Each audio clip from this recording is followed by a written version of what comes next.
ताकत के भले ही अवसर आपके सामने रखा गया हो, आप उसका लाभ नहीं उठा सकते। वांग ये ने आह भरी।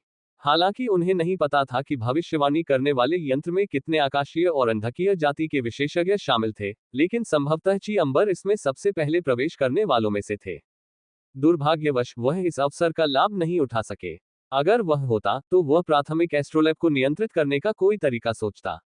वह भविष्यवाणी करने वाले एस्ट्रोलैब के रहस्यों का अध्ययन करता और उसका मुख्य भाग और कोर प्राप्त करता।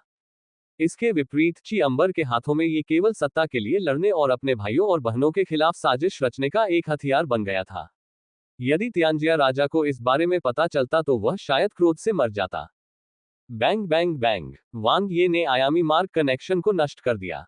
ऐसा करने से यह आयामी मार्ग स्वाभाविक रूप से अन्य स्पेस-टाइम गुप्त क्षेत्रों से जुड़ जाएगा। यद्यपि इसे सीधे कब्जाना अधिक सुविधाजनक था, लेकिन सावधानी के लिए अधिक प्रयास करना बेहतर था। अन्यथा यदि उसकी पहचान उजागर हो गई तो बहुत परेशानी होगी। वांग ये ने सब कुछ नष्ट कर दिया और तुरंत गायब हो गया। जल्द ही वह मुख्य समूह में शामिल हो गया। अंबर कोर्ट को नष्ट करने में उसे ज्यादा समय नहीं लगा, जिसके सेना कमांडर अधिकतर निम्न श्रेणी के वेनेरेट थे। भाई ये तुम अभी कहाँ गए थे? शाकिमा ने पूछा। वांग ये ने कहा, सुराग खोजने के लिए। मैं अन्य अंतरिक्ष समय गुप्त क्षेत्रों की तलाश में गया था जो आयामी मार्गों से जुड़े हैं। क्या तुम्हें कुछ मिला? शाकिमा ने जल्दी से पूछा। वांग ये ने सिर हिलाया। ये पास ही है। मैंने इसे बहुत जल्दी ढूंढ लिया। ये बहुत बढ़िया है। शाकिमा ने प्रसन्नतापूर्वक कहा, इस तरह हमें उस कूड़े के ढेर से नहीं जूझना पड़ेगा। वांग ये मुस्कुराया। दो निगाहें ऊपर की ओर देखने लगी। एनलिंगशा और जिया लुडी दोनों ही चतुर थे, इसलिए उन्हें अनुमान लगा लेना चाहिए था कि उसने क्या किया है। हालांकि कुछ बातें खुलकर कहने की जरूरत नहीं थी। उन्होंने लगातार 13 अंतरिक्ष समय गुप्त क्षेत्रों का अन्वेषण किया। मिल गया। वांग ये ने आयामी मार्ग को खोलने की कोशिश की और तुरंत मार्ग के बाहर उच्च आयामी युद्ध क्षेत्र को महसूस किया। स्पेस-टाइम उपमूल एकत्रित हुए और वांग ये ने प्रवेश द्वार को सील कर दिया। आयामी मार्ग तुरंत ही उच्च आयामी युद्ध क्षेत्र से गायब हो गया। कुछ ही देर बाद एक और आयामी मार्ग दिखाई दिया। ऐसा लगा जैसे कोई धमाका हो गया हो। वांग ये ने जल्दी ही नियंत्रण तकनीक में महारत हासिल कर ली। यदि ची अंबर भी यह जानता था कि यह कैसे करना है, तो स्वाभाविक रूप से यह ठीक था जब तक उसके हाथ थे। क्या कोई पैटर्न है? जिया लुडी ने अपनी खूबसूरत आंखों से वांग ये को देखा। वांग ये ने कहा, पैटर्न यह है कि प्रत्येक आयामी मार्ग की एक नियंत्रण सीमा होती है। हम इस क्षेत्र में किसी भी बिंदु पर एक आयामी मार्ग खोल सकते हैं। क्या यह वह स्पेस-टाइम क्षेत्र है जिसे आयामी मार्ग ने निगल लिया है? जिया लुडी ने पूछा। एड्स बाय पब फ्यूचर। हाँ, वांग ये ने सिर हिलाया। यह ऐसी चीज है जिसे हम बदल नहीं सकते। यह भविष्यवाणी करने वाले एस्ट्रोलैब के मुख्य शरीर के स्थान से तय होता है। इसे 12 टेंटिकल्स वाले ऑक्टोपस के रूप में समझना आसान है। जिया लुडी ने भी सिर हिलाया। तो जब तक हम 12 आयामी मार्गों के सटीक स्थान को जानते हैं, हम मुख्य शरीर के स्थान का अनुमान लगा सकते हैं, है ना? स्मार्ट। वांग ये ने प्रशंसा की। जैसा कि छठी सेना के नंबर 1 रणनीतिकार से उम्मीद की जाती है। वह अच्छी तरह जानती थी कि वह क्या चाहता है। वांग ये ने कहा, मुख्य भाग एकमात्र मार्ग में है, लेकिन सटीक स्थान को 12 आयामी मार्गों के माध्यम से लॉक करने की आवश्यकता है। जिया लुडी ने कहा, हम यहीं आपका इंतजार करेंगे। अगर हमें कोई खतरा हुआ तो हम किसी भी समय वहां से निकल सकते हैं। ठीक है। वांग ये को जिया लुडी के साथ बातचीत करना पसंद था। इस स्काई रेस महिला ने उसे सहज महसूस कराया। शाशा, चलो साथ चलते हैं, वांग ये ने अनलिंगशा से कहा। अनलिंगशा, बाद में हम आयामी मार्गों के माध्यम से भविष्यवाणी करने वाले एस्ट्रोलैब के स्थान को लॉक कर देंगे और जियावू के बारे में सुराग खोजने के लिए अन्य क्षेत्रों में जाएंगे। आपकी रक्त संबंधी धारणा सटीकता को बढ़ा सकती है, वांग ये ने कहा। ठीक है। एनलिंगशा कुछ कहना चाहती थी लेकिन रुक गई। वह सब समझती थी, लेकिन क्या जिस तरह से उसने उसे संबोधित किया वह थोड़ा अनुचित नहीं था। इससे पहले कि वह कुछ प्रतिक्रिया दे पाती, वांग ये ने उसका हाथ पकड़ लिया। एनलिंगशा सहज रूप से मुक्त होना चाहती थी, लेकिन स्पेस-टाइम बदल गया और वह पहले ही दूसरे आयामी मार्ग की ओर बढ़ चुकी थी। झट, दोनों एक क्षण में गायब हो गए। लीजन कमांडर वास्तव में अद्भुत है। हेजल ने आह भरी। एट नोबलबन एट। वे पहले प्रतिस्पर्धी थे, लेकिन अब वे साथी बन गए हैं। जब वे एक साथ मिशन पर जाते थे, तो वे वांग यी की उत्कृष्टता को और भी अधिक महसूस कर सकते थे। उस समय उनकी हार अनुचित नहीं थी। जिया लुडी ने सिर हिलाया। उसकी खूबसूरत आंखें चमक उठी। वह वाकई ताकतवर है। मुख्य कमांडर का पद उसकी मुट्ठी में है। कहने की जरूरत नहीं है, अगर भाई ये कार्रवाई करते हैं तो अन्य सेना कमांडरों को एक तरफ खड़ा होना पड़ेगा। शाकिमा कान से कान तक मुस्कुरा रही थी। उपसेना कमांडर के रूप में उन्हें सम्मानित किया गया। उस समय उसका बायोडेटा बहुत सुंदर होगा। मिशन पूर्णता दर 100%। उन्होंने उपसेना कमांडर के रूप में कई मिशनों में भाग लिया था और छठी सेना हमेशा पहले स्थान पर आई थी। उन्होंने भाईगी को मुख्य सेनापति के पद पर आसीन कराने में बहुत बड़ा योगदान दिया था। यह उनका अद्वितीय दृष्टिकोण था। तारांकन वांग ये और अनलिंगशा तेजी से आगे बढ़े। एक पूर्ण स्थिति निर्धारण और अन्वेषण मिशन के लिए एक स्मार्ट सहायक के सहयोग की आवश्यकता थी। उदाहरण के लिए जिया लुडी। ऐसा इसलिए था क्योंकि वह आयामी मार्ग से सीधे अन्य अंतरिक्ष समय गुप्त क्षेत्रों में प्रवेश नहीं कर सकता था। एक बार दो आयामी मार्ग जुड़ गए तो दोनों छोर उच्च आयामी युद्ध क्षेत्र की ओर ले जाएंगे। जैसा कि चियंबर ने पहले किया था, उसने दूसरी ओर से डार्क रेस के विशेषज्ञों को आयामी मार्ग से आने की अनुमति दी। निस्संदेह इसका उल्टा भी होगा। जैसा कि अपेक्षित था, ये डार्क रेस का क्षेत्र है। वांग ये ने चारों ओर देखा। ये निर्धारित किया जा सकता था कि यह अभी भी तीसरा क्षेत्र था, यद्यपि ये तीसरे क्षेत्र के दूसरी ओर था, जैसे उत्तरी और दक्षिणी ध्रुव। मिशन एस्ट्रोलैब को खोलते हुए वांग ये ने आयामी मार्ग के स्थान को लॉक कर दिया। आन लिंगशा ने अपनी आंखें खोली और अपना सिर हिलाया। कोई बात नहीं, ये तो बस पहला है, वांग ये ने कहा। वे आयामी मार्ग से गुजरे और बहुत शीघ्रता से वापस लौट आए। एक क्षण बाद आयामी मार्ग का प्रवेश दूसरी ओर दिखाई दिया। वांग ये समझ गया और फिर से पार हो गया। इस बार यह क्षेत्र पहले से बिल्कुल अलग था। यह अब आकाश जाति और अंधकार जाति का क्षेत्र नहीं था, बल्कि तीसरे क्षेत्र से बाहर और उच्च आयामी ब्रह्मांड में कहीं था। भविष्यवाणी करने वाले यंत्र की सीमा बहुत बड़ी थी। वांग ये ने पुनः आयामी मार्ग का पता लगा लिया, जबकि एनलिंगशा ने अपनी बहन को खोज लिया। श्रम विभाजन और सहयोग बहुत मौन थे। इसके बाद वे अगले टेलीपोर्टेशन स्थान की ओर बढ़े और वही काम किया।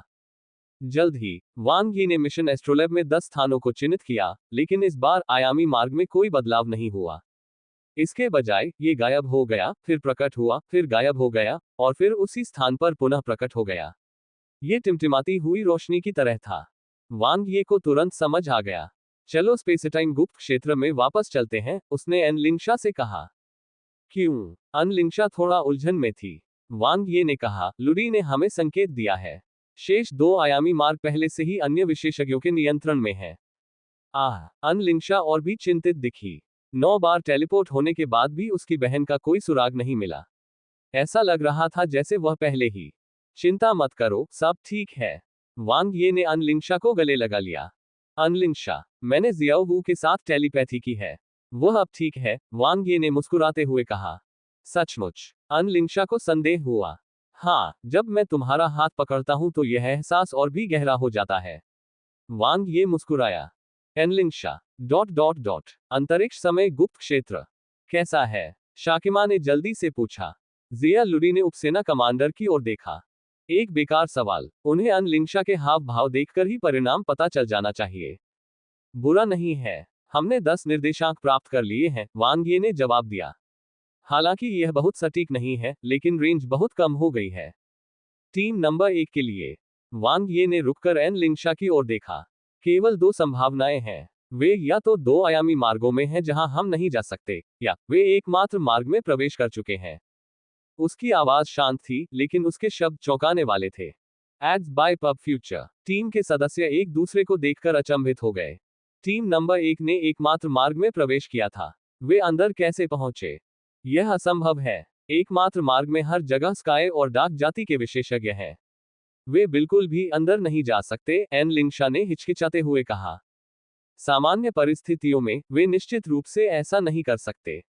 लेकिन प्राथमिक एस्ट्रोलैब मुख्य पिंड से मेल खाता है, वांग ये ने कहा। मुख्य पिंड एकमात्र मार्ग में है, इसलिए वे स्वाभाविक रूप से प्राथमिक एस्ट्रोलैब के माध्यम से प्रवेश कर सकते हैं। टीम के सदस्यों की आंखें चमक उठी। एकमात्र मार्ग। वे एकमात्र मार्ग में प्रवेश कर सकते थे। इसके बारे में सोचना भी मत। क्या तुम खुद को मौत के मुंह में भेज रहे हो? वांग ये ने स्पष्ट रूप से कहा। बस यही रहो। टीम के सदस्य निराश थे, लेकिन वे जानते थे कि सेना कमांडर सच कह रहा था। एकमात्र मार्ग जहां पर पूजकों ने तीव्रता से लड़ाई लड़ी थी, वहां प्रवेश करके वे वास्तव में मौत को आमंत्रित कर रहे थे। हमें कैसे प्रवेश करना चाहिए? क्या आप विधि जानते हैं? एन लिंगशा ने वांग ये की ओर देखा। वांग ये ने कहा, मुझे नहीं पता, लेकिन यदि टीम नम एक इसे ढूंढ सकती है तो हम भी ढूंढ सकते हैं। लेकिन भाई ये आप इतना आश्वस्त क्यों हैं कि टीम नंबर एक अन्य 2 आयामी मार्गों में नहीं है? शाकिमा ने उत्सुकता से पूछा। ये सरल है, वांग ये ने कहा, हमने पहले से ही 10 आयामी मार्गों का पता लगा लिया है, इसलिए हम मूल रूप से अन्य 2 के स्थान का अनुमान लगा सकते हैं। वे दोनों तीसरे क्षेत्र में हैं। भले ही मिशन एस्ट्रोलैब इसे न दिखा सके, लेकिन शाशा की रक्तरेखा में निश्चित रूप से एक कमजोर प्रतिक्रिया होगी। अगर कुछ नहीं है तो केवल एक ही संभावना हो सकती है। टीम नंबर 1 ने एकमात्र मार्ग में प्रवेश किया है। शाकिमा हिचकिचाए। एक और संभावना थी। टीम नंबर 1 ने शायद पहले ही। आपकी परिकल्पना अमान्य है। वांग ये ने शाकिमा के कंधे पर थपथपाया। वह उसके हाव भाव देखकर ही समझ गया कि दूसरा क्या सोच रहा है। लेंस स्कारलेट के बारे में उनकी समझ के आधार पर वह इतनी आसानी से नहीं मरेगी। इसके अलावा एकमात्र मार्ग का गुप्त रास्ता खोजना और एक बहुत बड़ा साहसिक कार्य करना, यह स्कारलेट की शैली से बहुत अधिक मिलता जुलता था। वह बाहर से कमजोर दिखती थी, लेकिन वास्तव में वह बहुत साहसी थी। एकमात्र मार्ग की तलाश में वांग ये के पास 2 विकल्प थे। एक तरीका था उच्च आयामी युद्ध क्षेत्र के माध्यम से प्रवेश करना और दूसरा तरीका था प्राथमिक एस्ट्रोलैब के माध्यम से प्रवेश करना। उन्होंने बाद वाले विकल्प को चुना। एक और प्राथमिक एस्ट्रोलैब से प्रवेश करना अधिक कुशल और तीव्र था। दूसरी ओर, यदि वे उसी रास्ते पर चलते जो उन्होंने अपनाया था, तो टीम नंबर 1 को तेजी से ढूंढ पाएंगे। साथ ही प्राथमिक एस्ट्रोलैब से संबंधित गुप्त मार्ग अक्सर मुख्य पिंड के बहुत करीब होता था, या यहां तक कि मुख्य पिंड के ठीक बगल में होता था। इससे उसे भविष्यवाणी करने वाले एस्ट्रोलैब को तेजी से प्राप्त करने में मदद मिलती थी। ये जितना लंबा खींचेगा, प्रतिस्पर्धा का खतरा उतना ही अधिक होगा। सूश सूश सूश। वांग ये तेज था। उन्होंने मूलतः प्राथमिक एस्ट्रोलैब में स्पेसटाइम के गुप्त क्षेत्रों से स्वयं को परिचित कर लिया था। वह स्पेसटाइम के नियमों को नियंत्रित करता था और दिशा जानता था। उन्होंने प्राथमिक एस्ट्रोलैब के केंद्रीय क्षेत्र में तेजी से यात्रा की और प्रत्येक स्पेसटाइम गुप्त क्षेत्र को महसूस किया, यह देखने के लिए कि क्या यह अन्य आयामी मार्गों से जुड़ा हुआ है। यह बताना आसान था कि एकमात्र मार्ग कहां है। ये रहा। खोजबीन के कुछ समय बाद वांग ये को अंततः कुछ मिला। उसने अन लिंगशा का हाथ पकड़ लिया और गुप्त क्षेत्र की गहराई में उड़ गया। अस्त व्यस्त धुंध के बीच केवल एक ही रास्ता दिखाई दे रहा था। यह घुमावदार था और इसमें विशेष ऊर्जा समाहित थी। आयामी मार्ग का प्रवेश द्वार स्पष्ट रूप से दिखाई दे रहा था। वूश। वांग ये और अन लिंगशा बिना किसी हिचकिचाहट के अंदर प्रवेश कर गए। एकमात्र मार्ग वह यहां था। एकमात्र मार्ग। यह एक बहुत ही अजीब प्रसंग था। इसने उच्च आयामी ब्रह्मांड को आदिम ब्रह्मांडीय सागर तक जाने का मार्ग प्रदान किया। सबसे संयोग की बात यह थी कि यह मार्ग उच्च आयामी जातियों के बीच दिव्य आत्माओं के युद्ध के दौरान प्रकट हुआ था। किसी को नहीं पता था कि एकमात्र मार्ग कैसे खुला और न ही यह पता था कि यह कब बंद होगा। हालांकि इसके अस्तित्व ने निस्संदेह उच्च आयामी ब्रह्मांड को और भी अधिक जटिल बना दिया है। अंधेरे रसातल के कुलीनों को धिक्कार है। वे हमारा पीछा क्यों कर रहे हैं? एन लिंगवू क्रोधित था।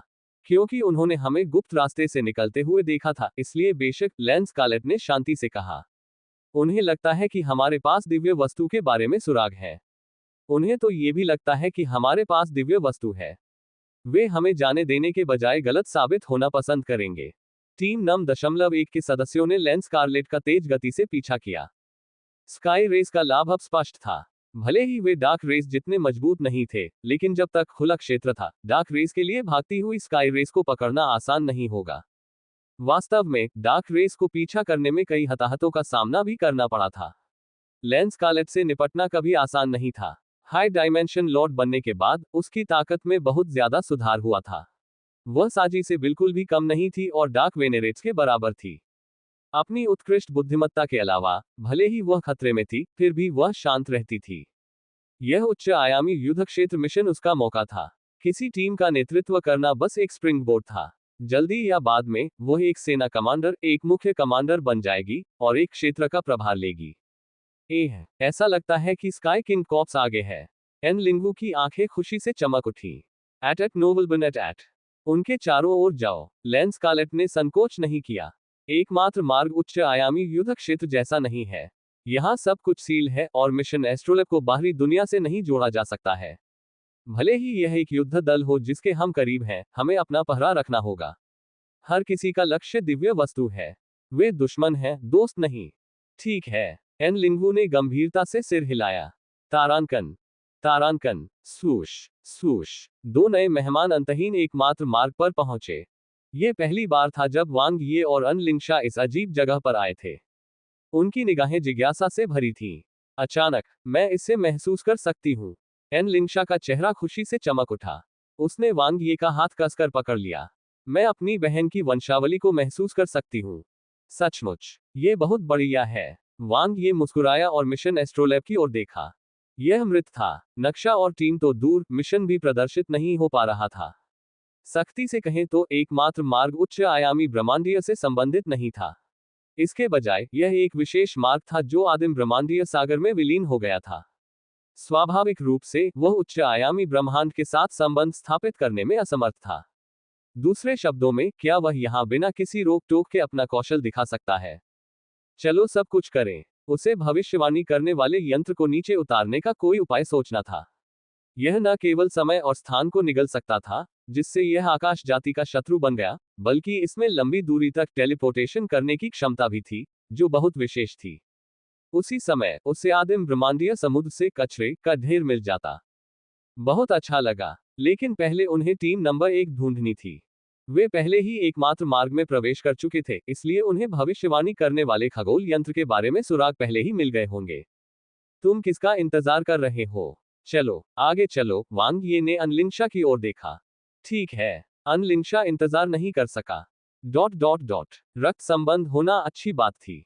ऐसी परिस्थितियों में कि नक्शा बेकार था, फिर भी उनके पास स्पष्ट दिशा थी। वांग ये ने स्वयं को एकमात्र मार्ग से परिचित करते हुए अनलिंगशा का अनुसरण किया। ये स्थान उच्च आयामी ब्रह्मांडीय जैसा था, लेकिन इसमें सूक्ष्म जन्मजात ऊर्जा थी। इसकी जगह आदिम ब्रह्मांडीय सागर की विशेष ऊर्जा ने ले ली थी। यह उच्च श्रेणी का था, लेकिन यह उच्च आयामी ब्रह्मांडीय साधकों के लिए उपयुक्त नहीं था। वहां आकाश जाति की आभा है। जैसे ही एन लिंगशा की गति धीमी हुई, उसकी आंखें चमक उठी। वांग ये ने धीरे से गुनगुनाया। कुछ ही दूरी पर स्काईकिंग कोर की एक टीम दिखाई दी। यह कोई साधारण युद्ध दल नहीं था, बल्कि 8 पंख वाले वेनरेट से बना एक विशिष्ट दल था। Frost ancestor realm. वांग ये ने तुरंत टीम का लोगो पहचान लिया। यद्यपि 5 महान लोगों के अपने अपने देवता थे, फिर भी उच्च आयामी युद्ध क्षेत्र में वे एक मौन सहमति साझा करते थे। नमस्ते, क्या मैं आपसे कुछ पूछ सकता हूँ? अन लिंगशा ने विनम्रता से कहा। यह क्या है? 8 पंखों वाले वेनेरेट स्तर के कप्तान ने उत्तर दिया। क्या आपने नेदर एंसेस्ट्रल रियल्म से एक मानक युद्ध दल देखा है? यह उच्च आयाम के लॉर्ड से बना है और कमांडर पंखों वाली एक युवा लड़की है। एन लिंगशा ने बताया। हाँ, उनसे तुम्हारा क्या रिश्ता है? कप्तान की आंखें चमक उठी। अपूरणीय घृणा। उन्होंने अक्षम्य जघन्य अपराध किए हैं। वांग ये ने एन लिंगशा को बीच में टोकते हुए कहा। उन्होंने मुझे उनसे शादी करने के लिए मजबूर करने की भी कोशिश की। कैप्टन ने सिर हिलाया और आगे की ओर इशारा किया। वे उसी दिशा में चले गए। धन्यवाद। हालांकि एन लिंगशा को नहीं पता था कि वांग ये क्या करने जा रहा था, उसे केवल अपने लक्ष्य को प्राप्त करने की सही दिशा जानने की आवश्यकता थी। बाकी कुछ भी महत्वपूर्ण नहीं था। जैसे ही वह मुड़ी और जाने वाली थी, उसे ठंड का एहसास हुआ। एक भयानक ऊर्जा बिजली की गति से उसके पंखों पर निशाना साधते हुए आए। सूश। अन लिंगशा की अभिव्यक्ति तुरंत बदल गई। बचाव करने के लिए बहुत देर हो चुकी थी। लेकिन एक धमाके के साथ प्रकाश की एक किरण ने उसके शरीर को घेर लिया और उसे मजबूती से सुरक्षित कर दिया। वांग ये से सुरक्षा। राजसी सच्चा खजाना मंदिर अभेद्य था। ऐसा लग रहा था जैसे वह पहले से ही तैयार था और इसलिए समय पर प्रतिक्रिया कर सकता था। एक मध्यम श्रेणी का प्राचीन रत्न खजाना, कप्तान ने ठंडी मुस्कान के साथ कहा। उसने वांग यी की ओर देखा और अपना लालच नहीं छिपाया। छोटे आदमी, तुम्हारे पास बहुत सारा खजाना है। सूश, सूश, सूश। 8 पंखों वाले भिक्षुओं के समूह ने तुरंत वांग ये और अन लिंगशा को घेर लिया। हालांकि ये जल्द ही हमारा होगा, कप्तान ने शांति से कहा। मैंने तुम्हें एक मौका दिया था, वांग ये ने कहा।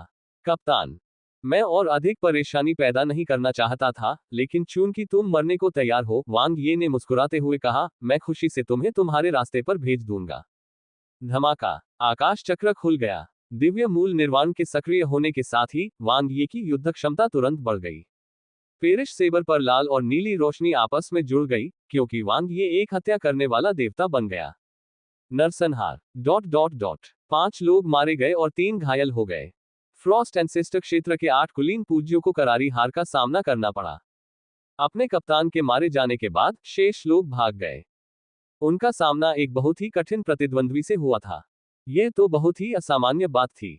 अनंत की शक्ति एक आदरणीय के बराबर थी और उसके पास इच्छा शक्ति के विनाश की दुर्लभ क्षमता भी थी। सबसे भयावह बात यह थी कि उसकी ताराकोर ऊर्जा अक्षय प्रतीत होती थी। क्या उन्हें ऐसे राक्षस का सामना करते समय भागकर मौत का इंतजार नहीं करना चाहिए? बुरा नहीं है। वांग ये ने अच्छी शुरुआत की। उन्होंने 130 मिलियन विकास अंक अर्जित किए। विशेष रूप से विरोधी टीम के 8 पंखों वाले वेनेरिट स्तर के कप्तान ने कई खजाने लूट लिए थे। आकाश जाति के सबसे आम स्पेसटाइम प्राचीन रत्न खजानों के अलावा 2 रक्षात्मक प्राचीन रत्न खजाने भी थे, एक पुरुष के लिए और एक महिला के लिए। दोनों ही मालिकहीन थे, जिसका अर्थ था कि संभवतः दूसरे पक्ष ने उन्हें लूटा था। यह उसके लिए उपयोग करने लायक अच्छा था। वांग ये ने शाशा को एक थ्रो दिया और स्काई रेस हेलमेट पहना दिया। हालांकि उन्होंने जो रूपस्टोन कवच पहना हुआ था, उसका संयोजन थोड़ा अजीब था, फिर भी इसकी रक्षात्मक शक्ति काफी अधिक थी। क्या वे पागल हैं? उच्च आयामी युद्ध के मैदान पर डार्क रेस के खिलाफ लड़ते समय स्काई रेस के किसी अन्य सदस्य को मारना सख्त वर्जित है। एन लिंशा अभी भी अचंभे में थी। यह उच्च आयामी युद्ध का मैदान नहीं है। वांग ये के शब्दों ने एन लिंशा को अवाक कर दिया। हाँ, यह एकमात्र मार्ग था। लेकिन अन लिंशा अभी भी अविश्वास में थी। तुम पहले कभी युद्ध के मैदान में नहीं गए हो। ये वास्तव में बहुत सामान्य बात है। वांग ये मुस्कुराया। कई बार शक्तिशाली योद्धा अपने भरोसेमंद साथियों की तलवारों के नीचे मर जाते हैं। एन लिंशा ने जटिल भाव से वांग यी की ओर देखा। तुम्हें पहले से पता था? नहीं, लेकिन वे हमारी दिशा में आ रहे थे। जब कोई जानबूझकर आपकी ओर आता है तो अधिक सतर्क रहना कभी भी गलत नहीं होता, वांग ये ने कहा। मुझे खेद है। यह मेरी लापरवाही थी। एन लिंशा ने माफी मांगी। उनकी गलती से तुम्हारा क्या लेना देना? ऐसा नहीं है कि हमें कुछ हासिल नहीं हुआ।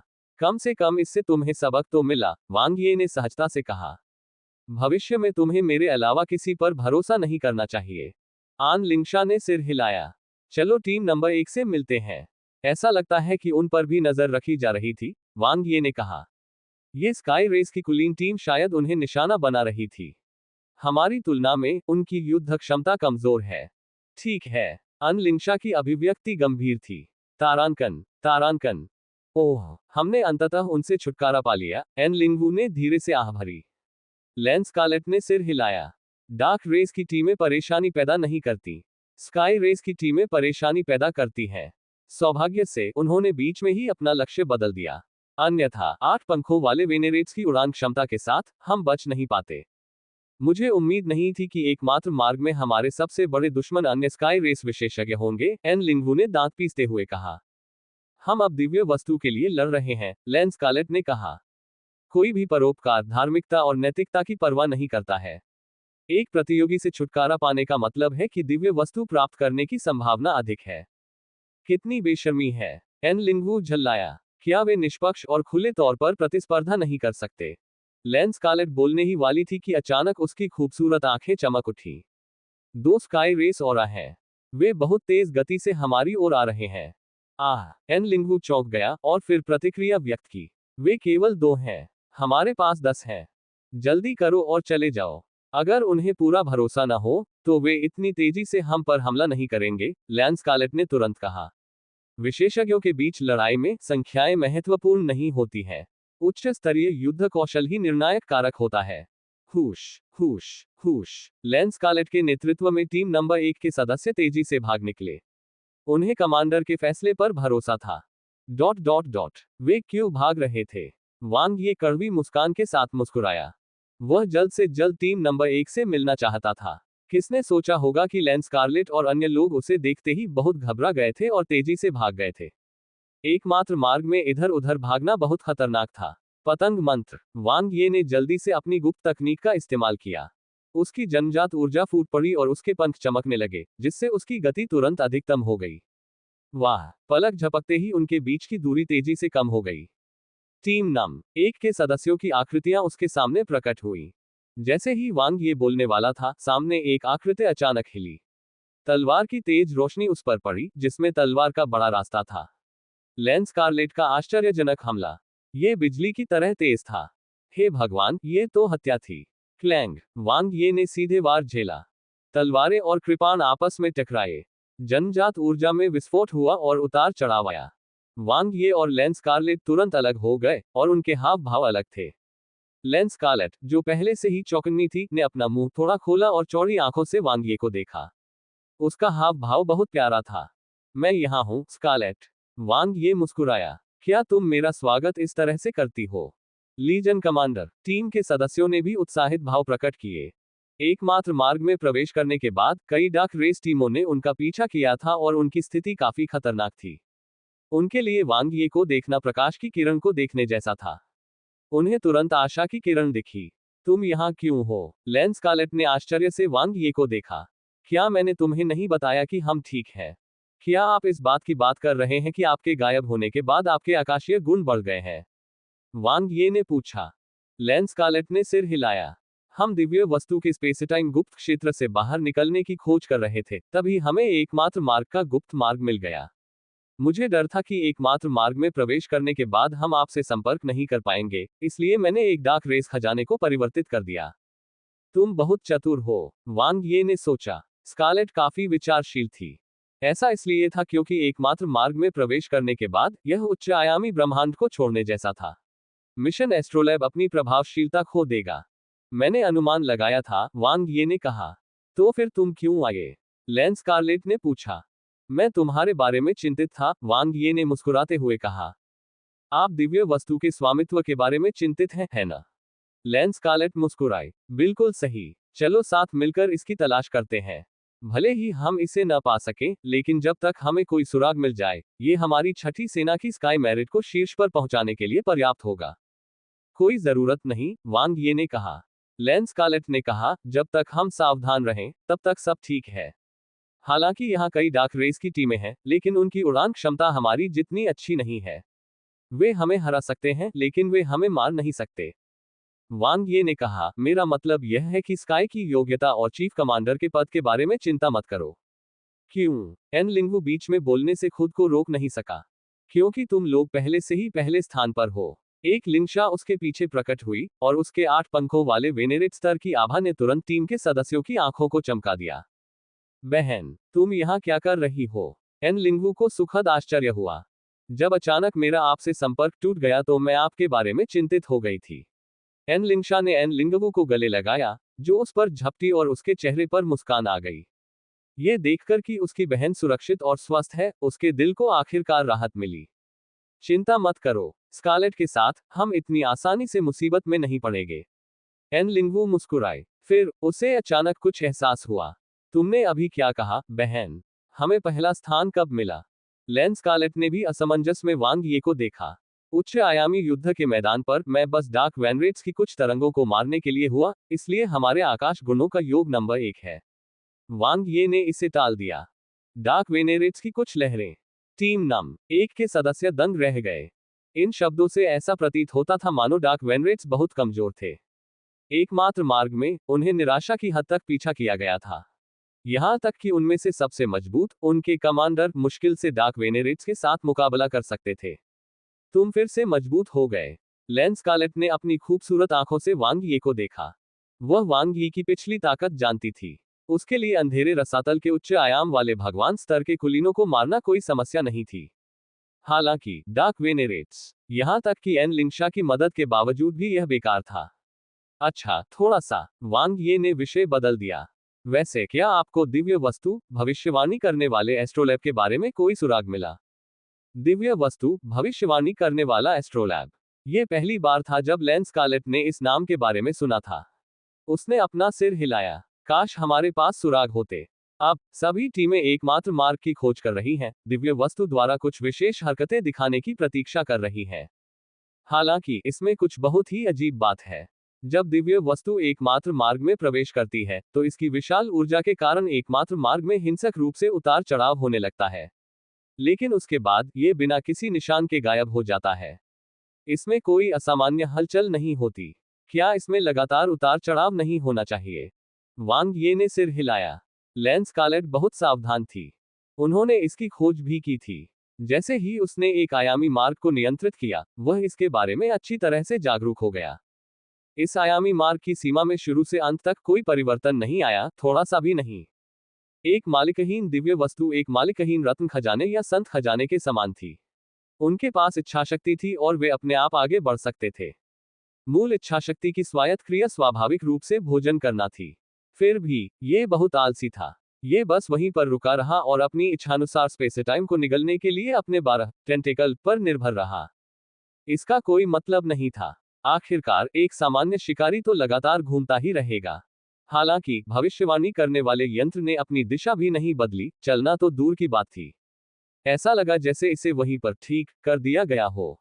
मुख्य भाग का केंद्र भविष्यवाणी यंत्र का स्थान निर्धारित करता था। चूंकि मुख्य पिंड एकमात्र मार्ग में ही रहा और उसने कोई असामान्य हलचल नहीं की, इसलिए प्राथमिक एस्ट्रोलैब और 12 आयामी मार्गों में स्वाभाविक रूप से कोई परिवर्तन नहीं हुआ। क्या इसका कोई कारण था?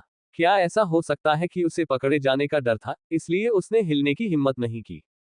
ये बहुत कायरतापूर्ण था। एक बार जब हमें इसका मुख्य शरीर मिल जाएगा तो हमें स्वाभाविक रूप से पता चल जाएगा, वांग ये ने लेंस कालेट से कहा।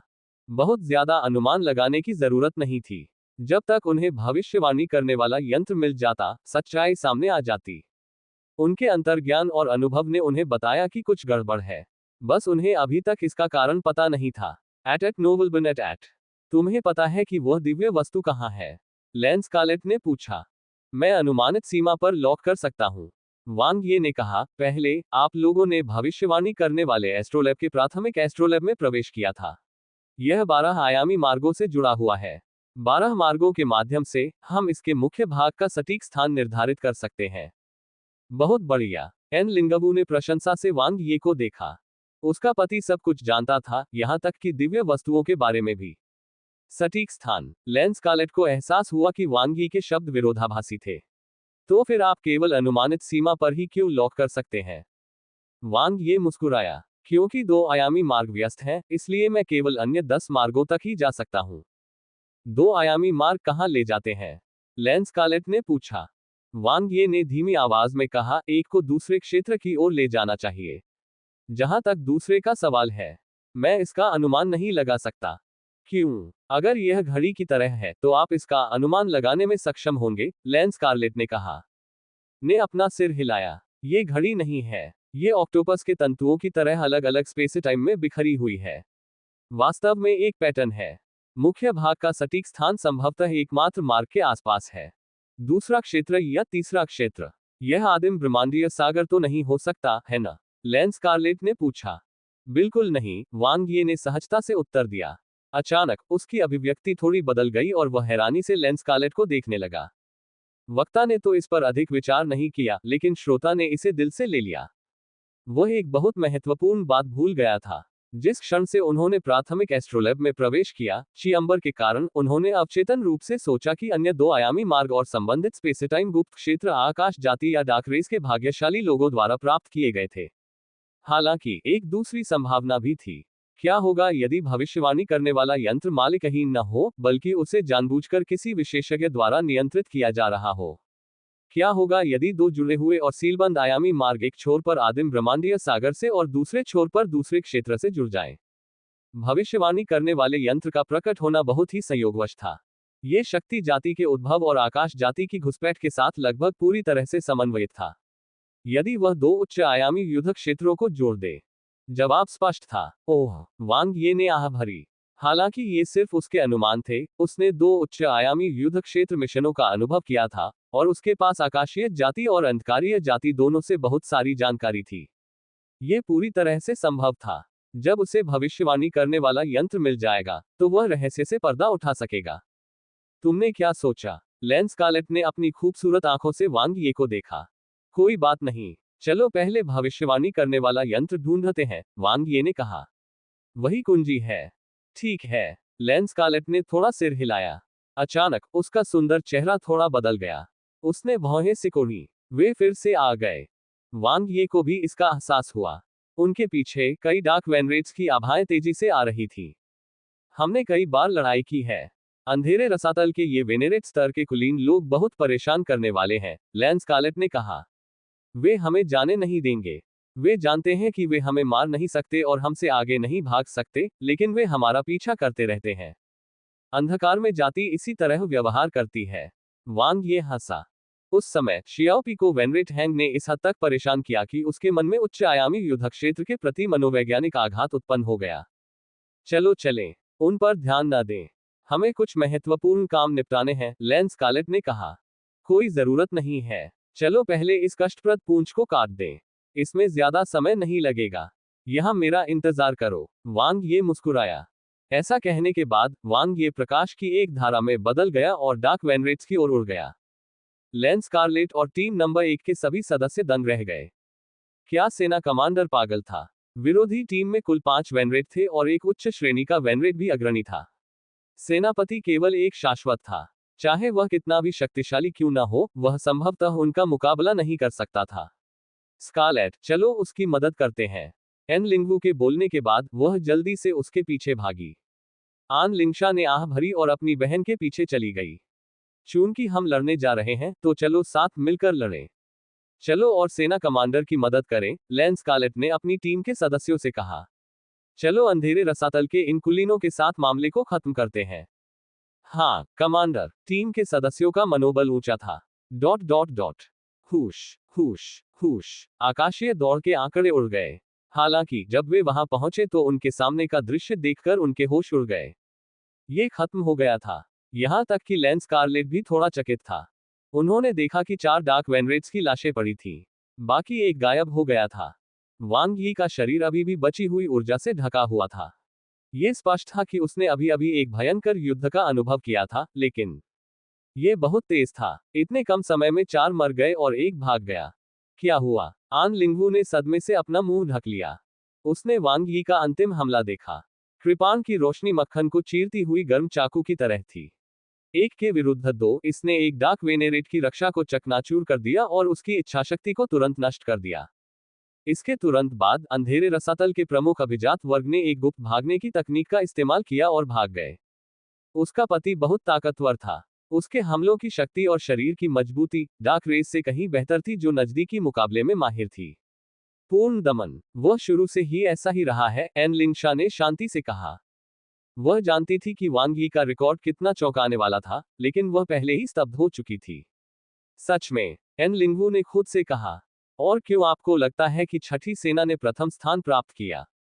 एन लिंगशा ने पूछा। कोई आश्चर्य नहीं। एन लिंगवू ने वांग यी को श्रद्धा और सम्मान से भरी आंखों से देखा। उसका स्वाद बहुत अच्छा था। यहाँ वांग यी ने मृत डार्क वेनरेट से 2 रक्षात्मक उपकरण लिए और उन्हें स्कारलेट और शियाओवू को दे दिया। इसे परिष्कृत करें और इसे पहने। जल्द ही एक भयंकर युद्ध हो सकता है। अंधेरे रसातल के अभिजात वर्ग। लैंस स्कारलेट ने हाथ बढ़ाया और उसे ले लिया। जरूरी नहीं। वांग यी ने चारों डार्क वेनेरेट्स की लाशें हटा दी। तैयार रहना बेहतर है। ठीक है। लैंस स्कारलेट ने बिना किसी हिचकिचाहट के तुरंत इसे परिष्कृत करना शुरू कर दिया। वांग यी ने अपना इंटरफेस खोला। एकमात्र मार्ग में प्रवेश करने के बाद लड़ाइयों की संख्या बढ़ गई थी, इस प्रकार उसके विकास अंक बढ़ गए। किसी भी खतरे का सामना करने से पहले वह सबसे पहले अपने आप को हथियारबंद कर लेगा।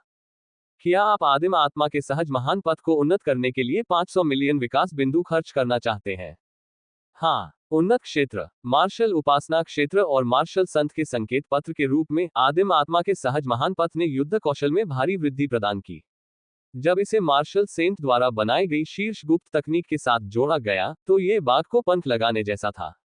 दिव्य मूल निर्वाण, लघु निपुणता। वांग ये चेतना के अंतरिक्ष से बाहर आया। दिव्य मूल निर्वाण के विषय में उनकी समझ एक और स्तर तक बढ़ गई थी। चूंकि आदिम आत्मा के सहज महान पथ में उनकी उपलब्धियां पर्याप्त थीं, इसलिए अब वे दिव्य मूल निर्वाण के लगातार 3 चक्रों का परिभ्रमण कर सकते थे। उनके भौतिक शरीर की वृद्धि और भी अधिक स्वर्ग विरोधी थी। प्रिमोडियल स्टार और 9 कैलेमिटी स्टार के दोहरे प्रवर्धन के साथ उसका हाथापाई हमला कितना मजबूत होगा, उसे खुद भी यकीन नहीं था। शायद उसका मुकाबला किसी शक्ति जाति के सदस्य से हो सकता है, जिसके पास कभी उच्च आयामी ब्रह्मांड में सबसे मजबूत भौतिक शरीर थे। हाँ, वह जल्द ही दूसरे पक्ष से मिल सकेगा। यदि उसका अनुमान सही था, तो भविष्यवाणी यंत्र को नियंत्रित करने वाला मास्टरमाइंड शक्ति प्रजाति से होना चाहिए। ऐसा इसलिए था क्योंकि उच्च आयामी युद्ध क्षेत्र में परिवर्तन शुरू से ही मुख्य धुरी के रूप में शक्ति जाति के साथ हुआ था। यद्यपि वह नहीं जानता था कि वे दूसरे क्षेत्र और डार्क रेस के खिलाफ क्या साजिश रच रहे थे, लेकिन उनका लक्ष्य स्पष्ट था। ऐसा कहा जा रहा है, वह नहीं जानता था कि क्या वह भविष्यवाणी एस्ट्रोलैब के मुख्य भाग में इसे टकराने में सक्षम होगा। एट नोबलबन एट क्या तुमने अंधेरे में कुछ बुरा करने से पहले मुझसे पूछा था? वांग ये मुस्कुराया। वह आवश्यक रूप से शक्ति प्रजाति को बुरे काम करने से नहीं रोकेगा, लेकिन यह इस बात पर निर्भर करेगा कि क्या यह मनुष्यों के लिए लाभदायक है और क्या वह इससे लाभ उठा सकता है। चला जाना। पूंछ काटने के बाद टीम के सदस्यों को ताजगी महसूस हुई। इस लड़ाई के बाद टीम नंबर 1 के सदस्यों ने वांग ये को बिल्कुल अलग नजरिए से देखा। शक्तिपूर्ण थी, खास तौर पर उसके पास असाधारण ताकत थी जो डार्क वेनेरेट्स को मार सकती थी। वह लगभग 10 पंखों वाले सुप्रीम्स के बराबर था। ऐसे सेनापति का पीछा करने में डरने की क्या बात थी? वे एकमात्र मार्ग में बगल में चल सकते थे। उन्होंने रास्ते में सब कुछ नष्ट कर दिया। वांग यी ने अपनी शक्ति और अजेयता का परिचय देते हुए लगातार 3 डार्क रेस टीमों को हराया। लीजन कमांडर वांग ये नामक चमत्कार को देखना और भी अधिक चौंकाने वाला था। सेना कमांडर अथाह था, ये यहीं के आसपास है। वांग ये ने चारों ओर देखा और ध्यान से पुष्टि की। अब समस्या ये थी कि भविष्यवाणी करने वाले यंत्र का मुख्य भाग और कोर बहुत छोटे थे। यदि कोई असामान्य हलचल न होती तो इतने बड़े क्षेत्र में खोज करना बहुत कठिन होता। हालांकि यदि भविष्यवाणी यंत्र को नियंत्रित किया जा रहा था, फिर उसे बस एक शक्ति दौड़ विशेषज्ञ खोजने की जरूरत थी। इसके अलावा शक्ति जाति की आभा आकाश जाति और अंधकार जाति से भिन्न थी। वह दूसरे क्षेत्र में शक्ति जाति की पूज्य देवी आयरा से मिल चुका था, इसलिए वह ये बात अच्छी तरह जानता था। ये सही नहीं है। वांग ये ने अपना सिर हिलाया। इस समय भविष्यवाणी करने वाला यंत्र अवश्य ही मालिकहीन होगा, अन्यथा वह प्राथमिक यंत्र में प्रवेश नहीं कर पाएगा और अन्य विशेषज्ञ टेलीपोर्ट करने के लिए आयामी मार्ग का उपयोग करने में असमर्थ होंगे। भले ही भविष्यवाणी करने वाला यंत्र न भी चले, लेकिन जब इसका उपयोग किया जाएगा तो थोड़ी मात्रा में ऊर्जा उत्पन्न होगी। वांग ये ने मन ही मन सोचा। दिव्य वस्तुओं द्वारा उत्सर्जित विशेष ऊर्जा अन्य खजानों से भिन्न थी, क्योंकि इसमें आदिम ब्रह्मांडीय सागर की ऊर्जा निहित थी। खोज 3 फीट गहराई तक खोजो। वांग ये ने ध्यान से इसे महसूस किया, लेकिन उसे कुछ खास नहीं मिला। क्या मेरा अनुमान गलत था? जैसे ही वांग ये सोच रहा था, उसने अचानक आकाश जाति की कई आभाओं को महसूस किया जो कुछ ही दूरी पर उसके पास से गुजरी थी।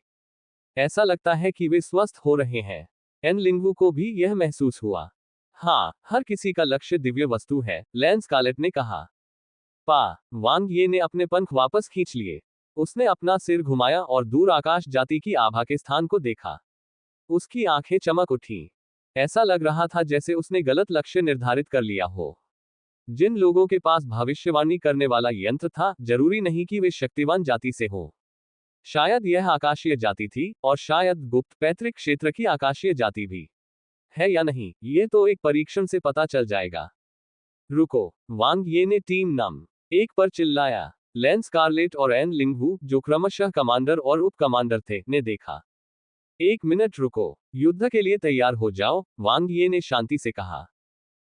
टीम के सदस्यों के चेहरे के भाव तुरंत बदल गए।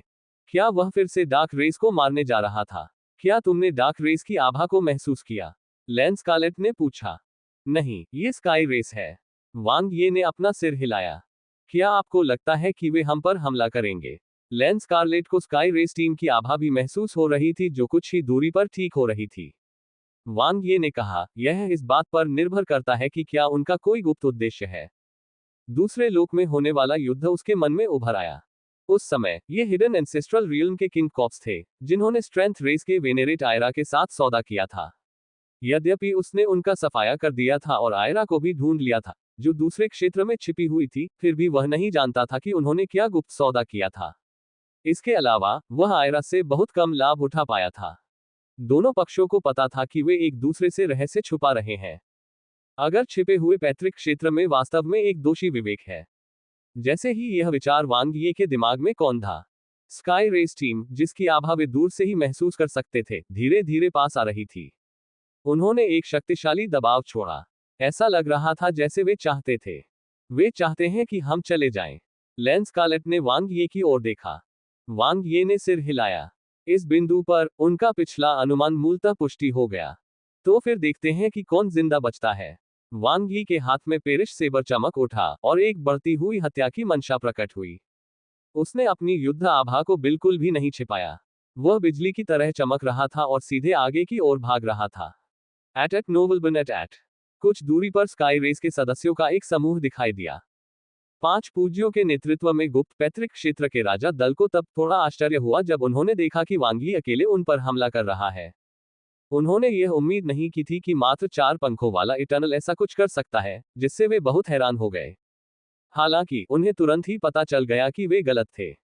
स्वर्ग भंवर दर्पण, उच्च ग्रेड प्राचीन रत्न खजाना, नियंत्रण। एक बार जब वांग यी ने अपना कदम उठाया तो उसने सीधे स्पेसटाइम पर नियंत्रण कर लिया। हालांकि छिपे हुए पैतृक क्षेत्र के स्काई किंग कोर से निपटना स्पष्ट रूप से आसान नहीं था। 8 पंखों वाले वेनेरेट्स की स्पेसटाइम पर महारत किसी भी तरह से कमतर नहीं थी। कुछ ने सीधे तौर पर प्रतिबंधों को तोड़ दिया, कुछ ने स्पेसटाइम के महान पथ के साथ आसानी से स्थिति का सामना किया, और कुछ पानी में मछली की तरह थे। स्पेसटाइम के महान पथ को कौन नहीं जानता। अचानक गुप्त तकनीक, ब्रह्मांडीय विनाश। ये वध सम्राट की अंतिम चाल थी। इससे व्यक्ति की ऊर्जा एकत्रित होती थी और वह भयानक हमला करता था। इसका नुकसान ये था कि इसमें बहुत समय लगता था, लेकिन इसका फायदा ये था कि यह अत्यंत प्रभावशाली और शक्तिशाली था। युद्ध क्षेत्र को नियंत्रित करने वाला स्पेसटाइम खजाना सिर्फ एक छलावा था। वांग यी आकाश जाति के सामने अंतरिक्ष समय में अपनी उपलब्धियों का प्रदर्शन करने का प्रयास नहीं करेगा। गति को नियंत्रित करने में स्काई रेस की विशेषता को देखते हुए उन्होंने उम्मीद की थी कि स्काई रेस इस तरह से प्रतिक्रिया देगी। फिर जब आकाश जाति ने सोचा कि वे एक परिचित अंतरिक्ष समय युद्ध में प्रवेश करेंगे, तो उसने बहुत ही नजदीक से एक घातक प्रहार किया।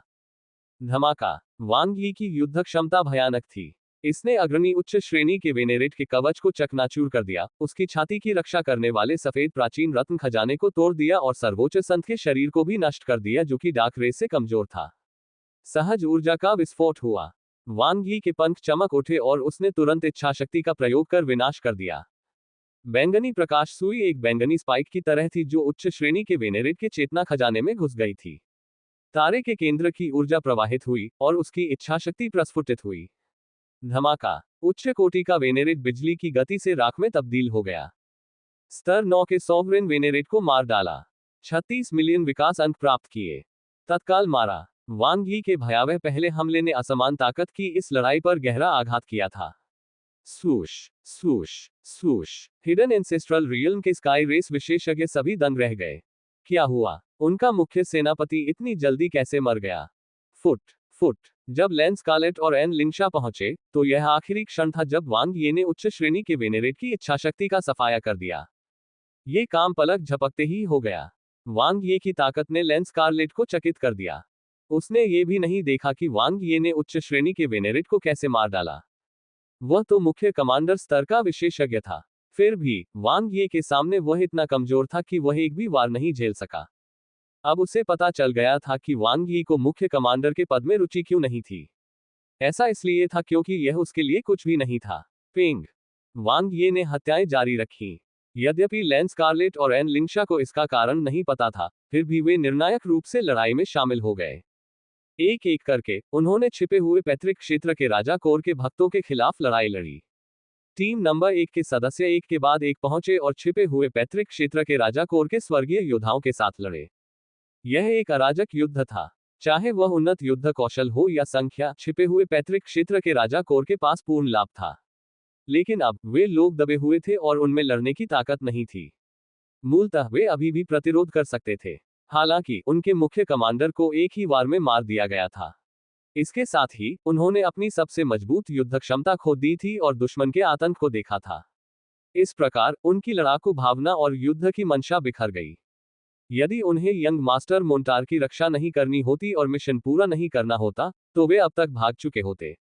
प्रतिद्वंद्वी एक राक्षस था। धमाका। वांग यी ने लगातार 2 मध्यम श्रेणी के वेनरेट को मारकर एक और रिकॉर्ड स्थापित किया। टीम नंबर 1 के समर्थन से उस पर दबाव बहुत कम हो गया था। वह अपनी सारी ताकत छिपे हुए पैतृक क्षेत्र के राजा कोर के शीर्ष युद्ध कौशल से निपटने के लिए केंद्रित कर सकता था। 1 बनाम 2 उसके लिए बहुत आसान था। मैं इसे आप पर छोड़ता हूं। वांग यी ने और अधिक समय बर्बाद नहीं किया। वह बहुत अच्छी तरह से जानता था कि क्या महत्वपूर्ण है। दूरी पर अभी भी 4 आभाएं थीं, लेकिन अब तक कोई हलचल नहीं हुई थी। ध्यान में लीन वृद्ध साधु की तरह वे बिल्कुल भी नहीं हिले। वूश। जीवन का महान पथ प्रज्वलित हो गया और एक चमकदार हरे प्रकाश ने प्रत्येक सदस्य को घेर लिया। वांग यी के जाने से पहले उसने अपने साथियों पर समूह पुनर्प्राप्ति बफ डाला और फिर वह गायब हो गया। वह वास्तव में बहुत व्यापक है। लेंस कार्लेट का दिल गहराई से द्रवित हो गया। निर्णय बहुत सटीक था। उस समय उसका चुनाव बिल्कुल भी गलत नहीं था। दुर्भाग्य से जबरन शादी बहुत देर से हुई, अन्यथा वह अब उसका होता। वांग यी का लक्ष्य स्पष्ट था। अब उन्हें यकीन हो गया था कि दिव्य वस्तु, भविष्य बताने वाला यंत्र, 4 गुप्त पैतृक क्षेत्र पूज्यों के हाथों में था। हालांकि भविष्यवाणी करने वाले यंत्र की ऊर्जा खजाने में छिपी हुई थी, लेकिन इससे कोई फर्क नहीं पड़ता। जब तक वह इन 4 पूज्यों को मार डालता, तब तक भविष्यवाणी करने वाला यंत्र स्वाभाविक रूप से उसका ही रहेगा। अचानक हुश हुश हुश हुश। इससे पहले कि वह उन तक पहुंच पाता, चारों श्रद्धालु 4 अलग अलग दिशाओं में भाग चुके थे। वांग ये थोड़ा स्तब्ध रह गया। क्या उनके पास कोई और चाल थी? चलो पहले एक को रोकते हैं। वांग ये ने तेजी से बाईं ओर मुड़कर उस दिशा में बढ़ रहे उच्च श्रेणी के वेनेरेट को रोक दिया। गलत। वांग ये को तुरंत एहसास हुआ, क्योंकि वह जानता था कि यदि वह दिव्य वस्तु ज्योतिष यंत्र को छिपा रहा है और भागना चाहता है, तो उसकी प्रवृत्ति खतरे से दूर जाने की होगी। इसलिए निचले बाएं और निचले दाएं भाग रहे 2 उच्च श्रेणी के वेणुगोपाल संभवतः छलपूर्वक पकड़े गए थे। लेकिन अगर वे फंदे भी थे, तो भी उन्हें पहले ही मार डालना चाहिए था। वांग यी की चाल अविश्वसनीय रूप से तेज थी। अंतरिक्ष समय नियंत्रण। सच्चा खजाना मंदिर ध्वस्त हो गया। उच्च कोटि के वेनेरेट को कोई मौका न देते हुए उसने उसे तुरंत मार डाला। जैसा कि उम्मीद थी, ये वह नहीं है। वांग ये ने जल्दी से वेनेरेट की लाश को हटा दिया और अपना पीछा जारी रखा। उसने ज्यादा समय बर्बाद नहीं किया, क्योंकि उसकी ताकत बहुत ज्यादा थी। एक उच्च कोटि का पूजनीय व्यक्ति उसे अधिक समय तक रोक नहीं सकता था। आगे के 2 लक्ष्यों में से एक के पास ये होना चाहिए। वांग ये का दिमाग तेजी से घूम रहा था। बाईं ओर आगे वाला एक शीर्ष वेनेरेट है, सबसे अधिक संभावना है क्योंकि वह सबसे मजबूत है। दाईं ओर आगे वाला एक उच्च श्रेणी का वेनेरेट है, कम संभावना है। बिना अधिक सोचे समझे, वांग ये ने पतंग मंत्र का प्रयोग किया और तेजी से आगे बढ़ गया। दुश्मन बहुत चालाक था। अगर वह चारों वीरों को सीधे देख लेता तो अपना निशाना पक्का कर सकता था। लेकिन अब उसे भाग्य और संभावना पर निर्भर रहना पड़ा। पतंग जादू। मंदिर से प्राप्त की गई उन्नत गुप्त तकनीक, जिसके लिए उसने बहुत धन खर्च किया था, अब अमूल्य साबित हो रही थी। इस एकमात्र मार्ग में स्पेसटाइम के नियम उच्च आयामी दानव भगवान के दायरे से भिन्न थे, जिससे टेलीपोर्टेशन असंभव हो गया। इसलिए उड़ान की गति महत्वपूर्ण थी। वांग यी ने यह उम्मीद नहीं की थी कि भागने और जीवित रहने के लिए उसने जो सहज गुप्त तकनीक सीखी थी, वह अब एक शक्तिशाली खोज उपकरण बन जाएगी।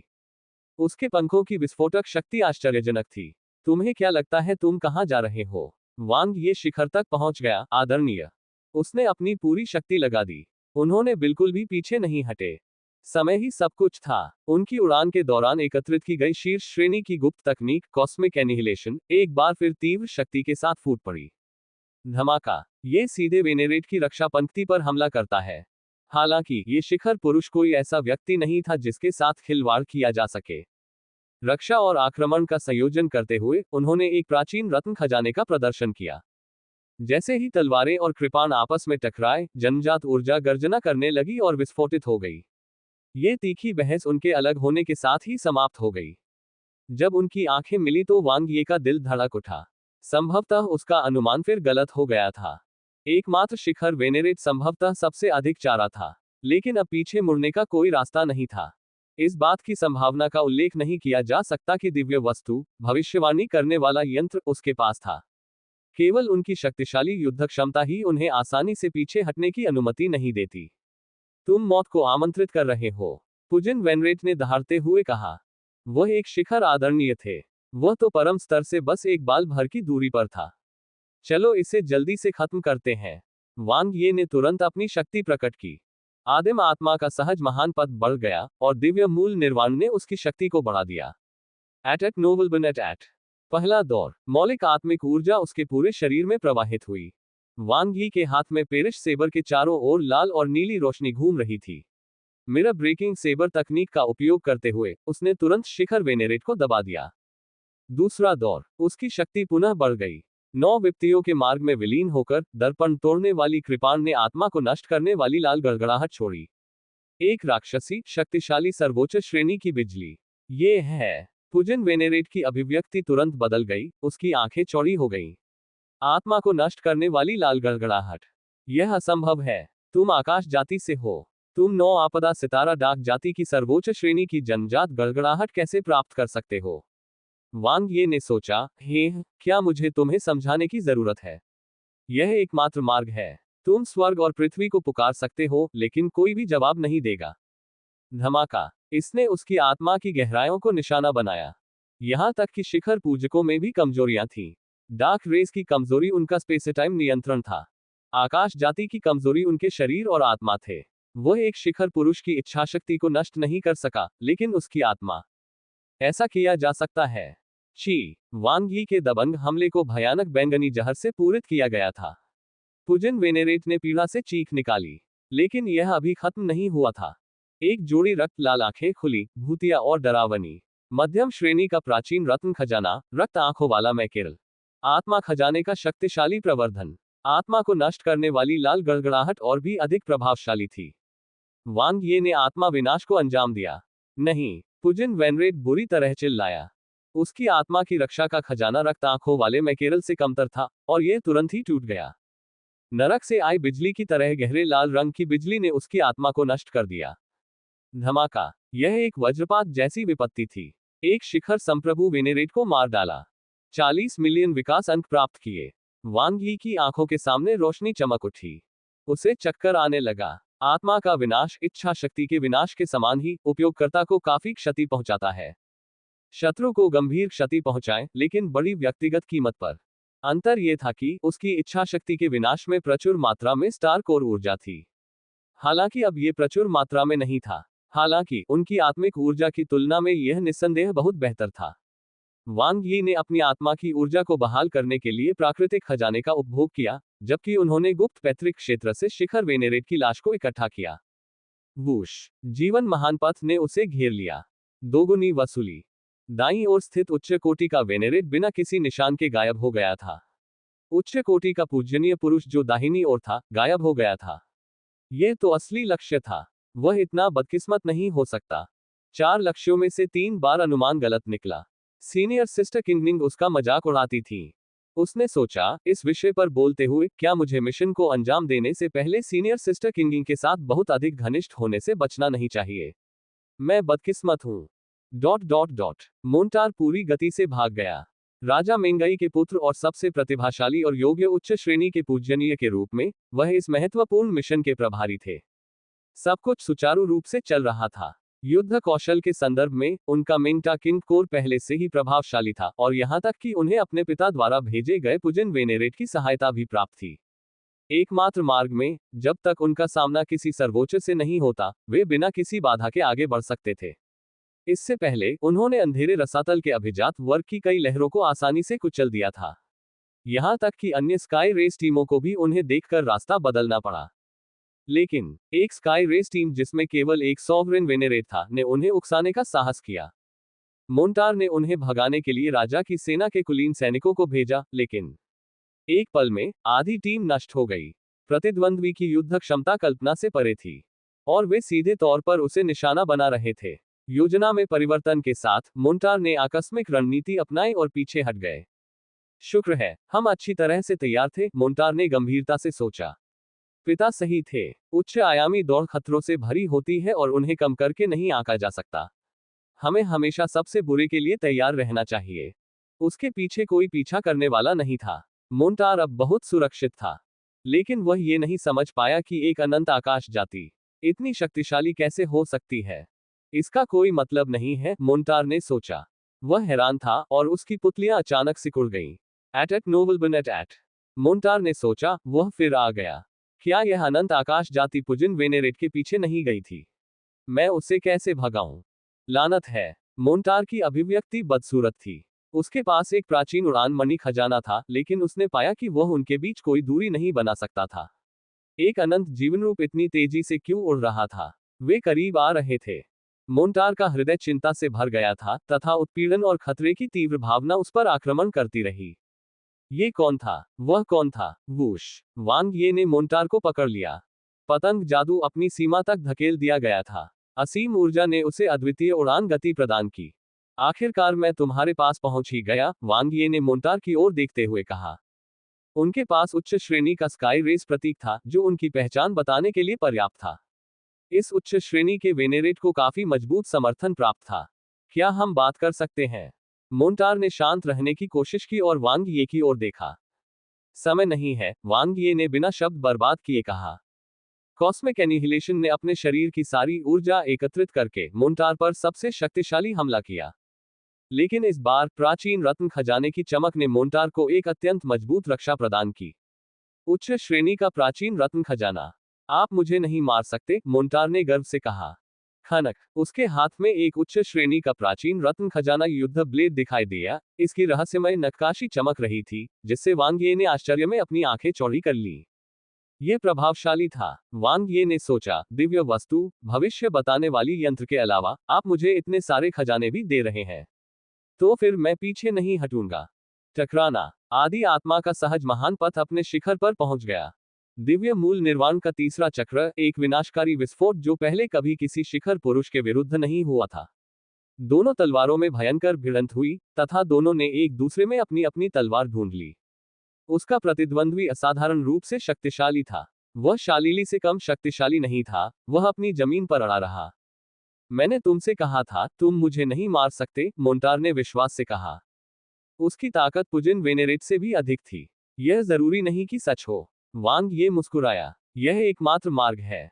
मोन्टार उसकी बातों से उलझन में पड़ गया। वाह, वांग ये ने तेजी से अपना दिव्य खजाना बाहर निकाल दिया। 2 सिर और 4 भुजाओं वाला संत रक्त का महान पथ सक्रिय, मानो अंधकार जाति के किसी पूर्वज देवता को पुनर्जीवित कर दिया गया हो। यह तीव्र प्रवर्धन के साथ बढ़ गया। 2 सिर वाली 4 भुजाओं वाली तकनीक के प्रयोग के बाद 9 आपदाओं का मार्ग अपने चरम पर पहुंच गया। उनकी शारीरिक क्षमता भयानक रूप से मजबूत थी। राक्षस, यह राक्षस। मोन्टार पूरी तरह से अचंभित था। यह पहली बार था जब उसने स्काई रेस में डार्क रेस की रक्त रेखाएं देखी थी। नहीं, क्या यह डार्क रेस थी जिसमें स्काई रेस की रक्त रेखाएं थी? पकड़ना, क्या वह स्काई जाति का संकर था जो डार्क जाति के साथ मिश्रित था? मोन्टार का मन उथल पुथल में था, लेकिन उसके पास सोचने का समय नहीं था क्योंकि वांगी का हमला तुरंत ही विस्फोटित हो गया। धमाका, यह हमला पहले से कई गुना ज्यादा शक्तिशाली था। आकाश और अंधकार जातियों का एक आदर्श मिश्रण। इसके अलावा सबसे शक्तिशाली मानव संतपथ मार्शल तकनीक। धमाका, वांग ये ने अपनी पूरी ताकत लगा दी। अद्वितीय। इस समय वांग ये की युद्ध क्षमता पूरी तरह से मोन्टा से आगे निकल गई। मध्यम श्रेणी के प्राचीन रत्न खजाने कैलेमिटी हॉट सील द्वारा प्रवर्धित लाल आत्मा को नष्ट करने वाली गड़गड़ाहट अपने प्रभुत्व में बेजोड़ थी। 2 सिर वाले 4 भुजाओं के साथ उसके हमले नाटकीय रूप से बढ़ गए। उसके दानव पंख वाले रूपांतरण ने ड्रैगन आत्मा की ड्रैगन श्वास को मुक्त कर दिया। स्पेसटाइम के महान पथ पर उन्हें पूर्ण महारत हासिल थी। वांग ये ने मोन्टार को लगातार पीटा। मेंगाई राजा के शीर्ष वंशज, उन्हें गुप्त पैतृक क्षेत्र में शीर्ष 10 संप्रभु पूज्यों में स्थान दिया गया था। बूम बूम बूम, कई भयंकर दौरों के बाद मोन्टार पूरी तरह से पराजित हो गया। ताकत में भारी अंतर के कारण उसके पास भागने की कोई गुंजाइश नहीं बची। उसका कवच टूट गया और मोन्टार की इच्छाशक्ति नष्ट हो गई। वह किस तरह का राक्षस है? मोन्टार ने अत्यंत अविश्वास और खेद से भरकर कहा। पिंग, इच्छाशक्ति का विनाश। ये वहीं गिर गया। तमाचा। जैसे ही मोन्टार गिरा, एक चमकदार रोशनी चमक उठी। एक अनोखी ऊर्जा बिखेरता हुआ। यह अत्यंत भव्य था। वांग यी की नजर तेज हो गई जब उसने अपना हाथ आगे बढ़ाकर उसे पकड़ लिया। यह दिव्य वस्तु थी, भविष्य बताने वाली यंत्र। बहुत प्रभावशाली है, वांग यी ने खजाना छुपाते हुए कहा। इसमें कोई आश्चर्य नहीं कि उन्हें इतना महत्वपूर्ण मिशन सौंपा गया। गुप्त पैतृक क्षेत्र के इस युवा स्वामी में न केवल तीव्र प्रतिक्रिया थी, बल्कि उन्होंने उल्लेखनीय युद्ध कौशल भी प्रदर्शित किया था। वह वांग यी के अब तक के सबसे शक्तिशाली योद्धा थे। वांग यी को अपना असली रूप प्रकट करने के लिए मजबूर करना। खैर, बहुत से श्रद्धालु उसे पूरी ताकत से ऐसा करने के लिए मजबूर नहीं कर सकते थे। दिव्य वस्तु, भविष्यवाणी करने वाला यंत्र। वांग ये ने तारे के केंद्र की ऊर्जा का आकलन किया। उनकी विशेष ऊर्जाओं के टकराव से तत्काल हलचल पैदा हो गई। इसका मूल्य 50 मिलियन विकास बिंदु है। क्या आप इसे बदलना चाहते हैं? नहीं, ये चीज सस्ती नहीं थी। इसकी कीमत 5 शिखर वेनेरेटों के बराबर थी। स्तरों को पार करने से उसे केवल 4 गुना विकास अंक मिले थे। अन्यथा एक शिखर वेनेरेट केवल 10 मिलियन विकास अंक के लायक होता। यह अब तक का सबसे मूल्यवान खजाना था जिसका उसने मूल्यांकन किया था। चलो पहले इसे परिष्कृत करते हैं। वांग ये ने तेजी से शोधन प्रक्रिया शुरू कर दी। इसे बहुत लंबे समय तक अपने पास रखने से अवांछित ध्यान आकर्षित हो सकता है। इसके अलावा दिव्य वस्तु से निकलने वाली विशेष ऊर्जा निस्संदेह रुचि आकर्षित करेगी। हालांकि वह भयभीत नहीं था, लेकिन अन्य आकाशीय जातियों को अपने पास दिव्य वस्तु होने की बात बताना निस्संदेह अनावश्यक परेशानी को आमंत्रित करता। स्वूश, तारे के केंद्र से ऊर्जा भविष्यवाणी करने वाले यंत्र में प्रवाहित हुई। किसी दिव्य वस्तु को परिष्कृत करना उच्च आयामी ब्रह्मांडीय रत्न खजानों को एकीकृत करने से भिन्न था।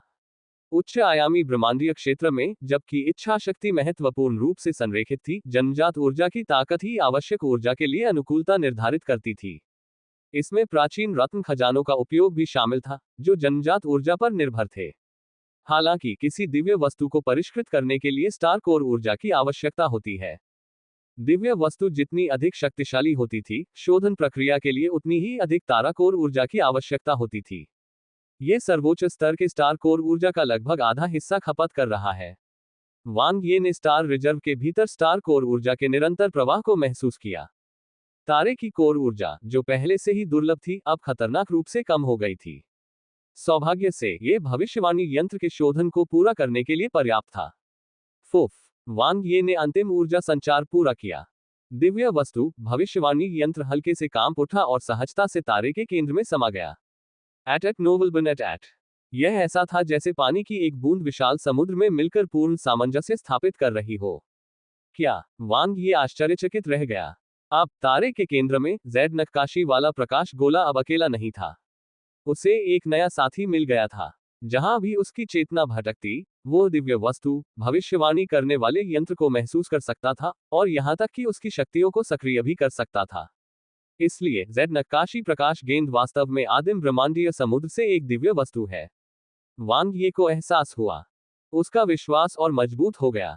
यद्यपि इसकी उत्पत्ति तथा दैवीय वस्तु से इसकी समानता के बारे में निश्चितता नहीं थी, फिर भी भविष्यवाणी करने वाला यंत्र सब कुछ बता रहा था। जैसा कि अपेक्षित था, वे जुड़े हुए हैं।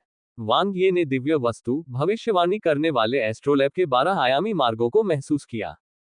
अन्य 2 मार्ग भी जुड़े हुए थे, लेकिन वे फिलहाल खाली थे। वह सामान्य बात थी। सबसे पहले, अब चूंकि दिव्य वस्तु अर्थात भविष्यवाणी करने वाला यंत्र उसका था, इसलिए उसमें किसी अन्य विदेशी जीवन रूप को स्थान नहीं मिल सकता था। दूसरा, दिव्य वस्तु भविष्यवाणी यंत्र का केंद्रक 12 आयामी मार्गों की स्थिति निर्धारित करता था। सरल शब्दों में कहें तो यह ऑक्टोपस जैसा था। जैसे जैसे उसका शरीर हिलता, उसके 12 स्पर्शकों की स्थिति स्वाभाविक रूप से बदल जाती। उन 2 रास्तों के मूल स्थान का पता लगाने के लिए उसे प्रारंभिक स्थान पर वापस जाना पड़ा। वूश, वांग ये भाग गया। आदिकालीन अराजकता का एकमात्र मार्ग सदैव बदलता रहता था। इसके अलावा, यहाँ स्पेसटाइम के नियम उच्च आयामी ब्रह्मांडीय नियम से भिन्न थे, जिससे उन्हें ठीक से पहचानना और उनमें अंतर करना असंभव हो गया। यह आसान नहीं होगा, वांग ये ने धीरे से कहा। अपने आसपास का निरीक्षण करने पर वह केवल मोटे तौर पर ही उनकी सीमा का अनुमान लगा सका। हालांकि उनकी मूल स्थिति जैसी सटीकता प्राप्त करना उनकी पहुंच से बाहर था। ऐसा लग रहा था कि छिपे हुए पैतृक क्षेत्र की आकाश जाति ने सबसे बुरे के लिए तैयारी कर रखी थी। भले ही दिव्य वस्तु भविष्यवाणी करने वाला एस्ट्रोलैब चोरी हो जाए, वे अपने उद्देश्य को उजागर नहीं करेंगे। यदि किसी अन्य आकाशीय या अंधकारीय जाति ने भविष्यवाणी करने वाले यंत्र को छीन लिया होता, तो उन्हें शक्ति जाति और आकाशीय जाति के बीच मिलीभगत का संदेह नहीं होता। वे बस यही सोचेंगे कि गुप्त पैतृक क्षेत्र की आकाशीय जाति भाग्यशाली रही होगी जो उसे खोज पाए। लेकिन वांग ये पूरी स्थिति को स्पष्ट रूप से समझ गया। एक रास्ता वास्तव में दूसरे क्षेत्र की ओर ले जाता है। वांग ये आगे बढ़ता रहा। वह आयामी मार्गों को ठीक से पहचानने की कोशिश कर रहा था। इनमें से एक मार्ग की निश्चित रूप से पुष्टि की जा सकती है। हालांकि आदिम ब्रह्मांडीय सागर के भीतर दूसरा रास्ता निर्धारित नहीं किया जा सका। या यूं कहें कि वह ये नहीं समझ पाया कि इसका सटीक पता कैसे लगाया जाए। शक्ति की दौड़ वास्तव में चालाक थी। वे सतर्क थे, लेकिन वे उसकी पीठ पीछे शरारत करके बच नहीं सकते थे। यह इतना आसान नहीं था। बिना कुछ पैसे और लाभ के वे आसानी से बच नहीं पाएंगे। चलो आयरा को खोजने के लिए दूसरे क्षेत्र में चलते हैं। वांग ये ने तुरंत निर्णय लिया। आगे बढ़ते हुए मोड़ो। वह अब मनुष्यों और शैतानों के बीच संघर्ष में एकमात्र अनुचर नहीं था। अब भले ही उसका सामना किसी सर्वोच्च से हो, वह अपने जीवन की रक्षा कर सकता था। क्या शक्ति की दौड़ सर्वोच्च क्षेत्र में घुस सकती है? वांग ये ने सोचा। एकमात्र मार्ग के प्रवेश द्वार पर बारी बारी से स्काई रेस और डार्क रेस की पहरेदारी थी। अगर कोई स्ट्रेंथ रेस सुप्रीम प्रवेश करने में कामयाब हो जाती तो निश्चित रूप से उन्हें निशाना बनाया जाता। लेकिन अगर वे प्रवेश करने के लिए भविष्यवाणी यंत्र का उपयोग करते हैं, किसी को पता नहीं चलेगा। कोई आश्चर्य नहीं, वांग ये ने अपने विचारों को सुलझाया। शक्ति जाति ने आकाश जाति के साथ सहयोग करना चाहा, लेकिन संपूर्ण आकाश जाति के साथ व्यवहार करने से परहेज किया। यह आकाश जाति के एक गुट के स्वार्थ और रिश्वत देने की उनकी इच्छा के मूल्यांकन के बारे में था, जिसने उन्हें गुप्त रूप से राज्य में प्रवेश करने की उपलब्धि हासिल करने में सक्षम बनाया। छिपे हुए पैतृक क्षेत्र की आकाश जाति में हेरफेर किया गया था। रुको, शायद यह एक उचित सौदा है, वांग ये ने सोचा। इसमें अनेक संभावनाएं थी। अब उसे जो करना था वह था मुसीबत खड़ी करना। उच्च आयामी अंतरकलह के इस अंधकारमय क्षेत्र में उसका लक्ष्य अच्छा मुनाफा कमाना था। एक दिव्य वस्तु, भविष्यवाणी करने वाला यंत्र और 2 उच्च श्रेणी के प्राचीन रत्न खजाने मुझे संतुष्ट नहीं करेंगे, वांग ये ने मुस्कुराते हुए कहा। वह हमेशा से ही अतृप्त लालची रहा था। एकमात्र मार्ग में उनमें से एक को भी भागने मत देना, आदरणीय मिंग मो ने गरज कर कहा। हाँ, वाइस लीजन कमांडर। मेंगटा किंग कोर के दुर्जय लड़ाके दृढ़ संकल्प से भरे हुए थे। शुरू में तो वे अचंभित रह गए, लेकिन जल्दी ही उन्हें एहसास हो गया कि यह नीदरलैंड पैतृक क्षेत्र राजा कोर कुछ खास नहीं था। उनकी युद्ध क्षमता एक अलग ही स्तर की थी।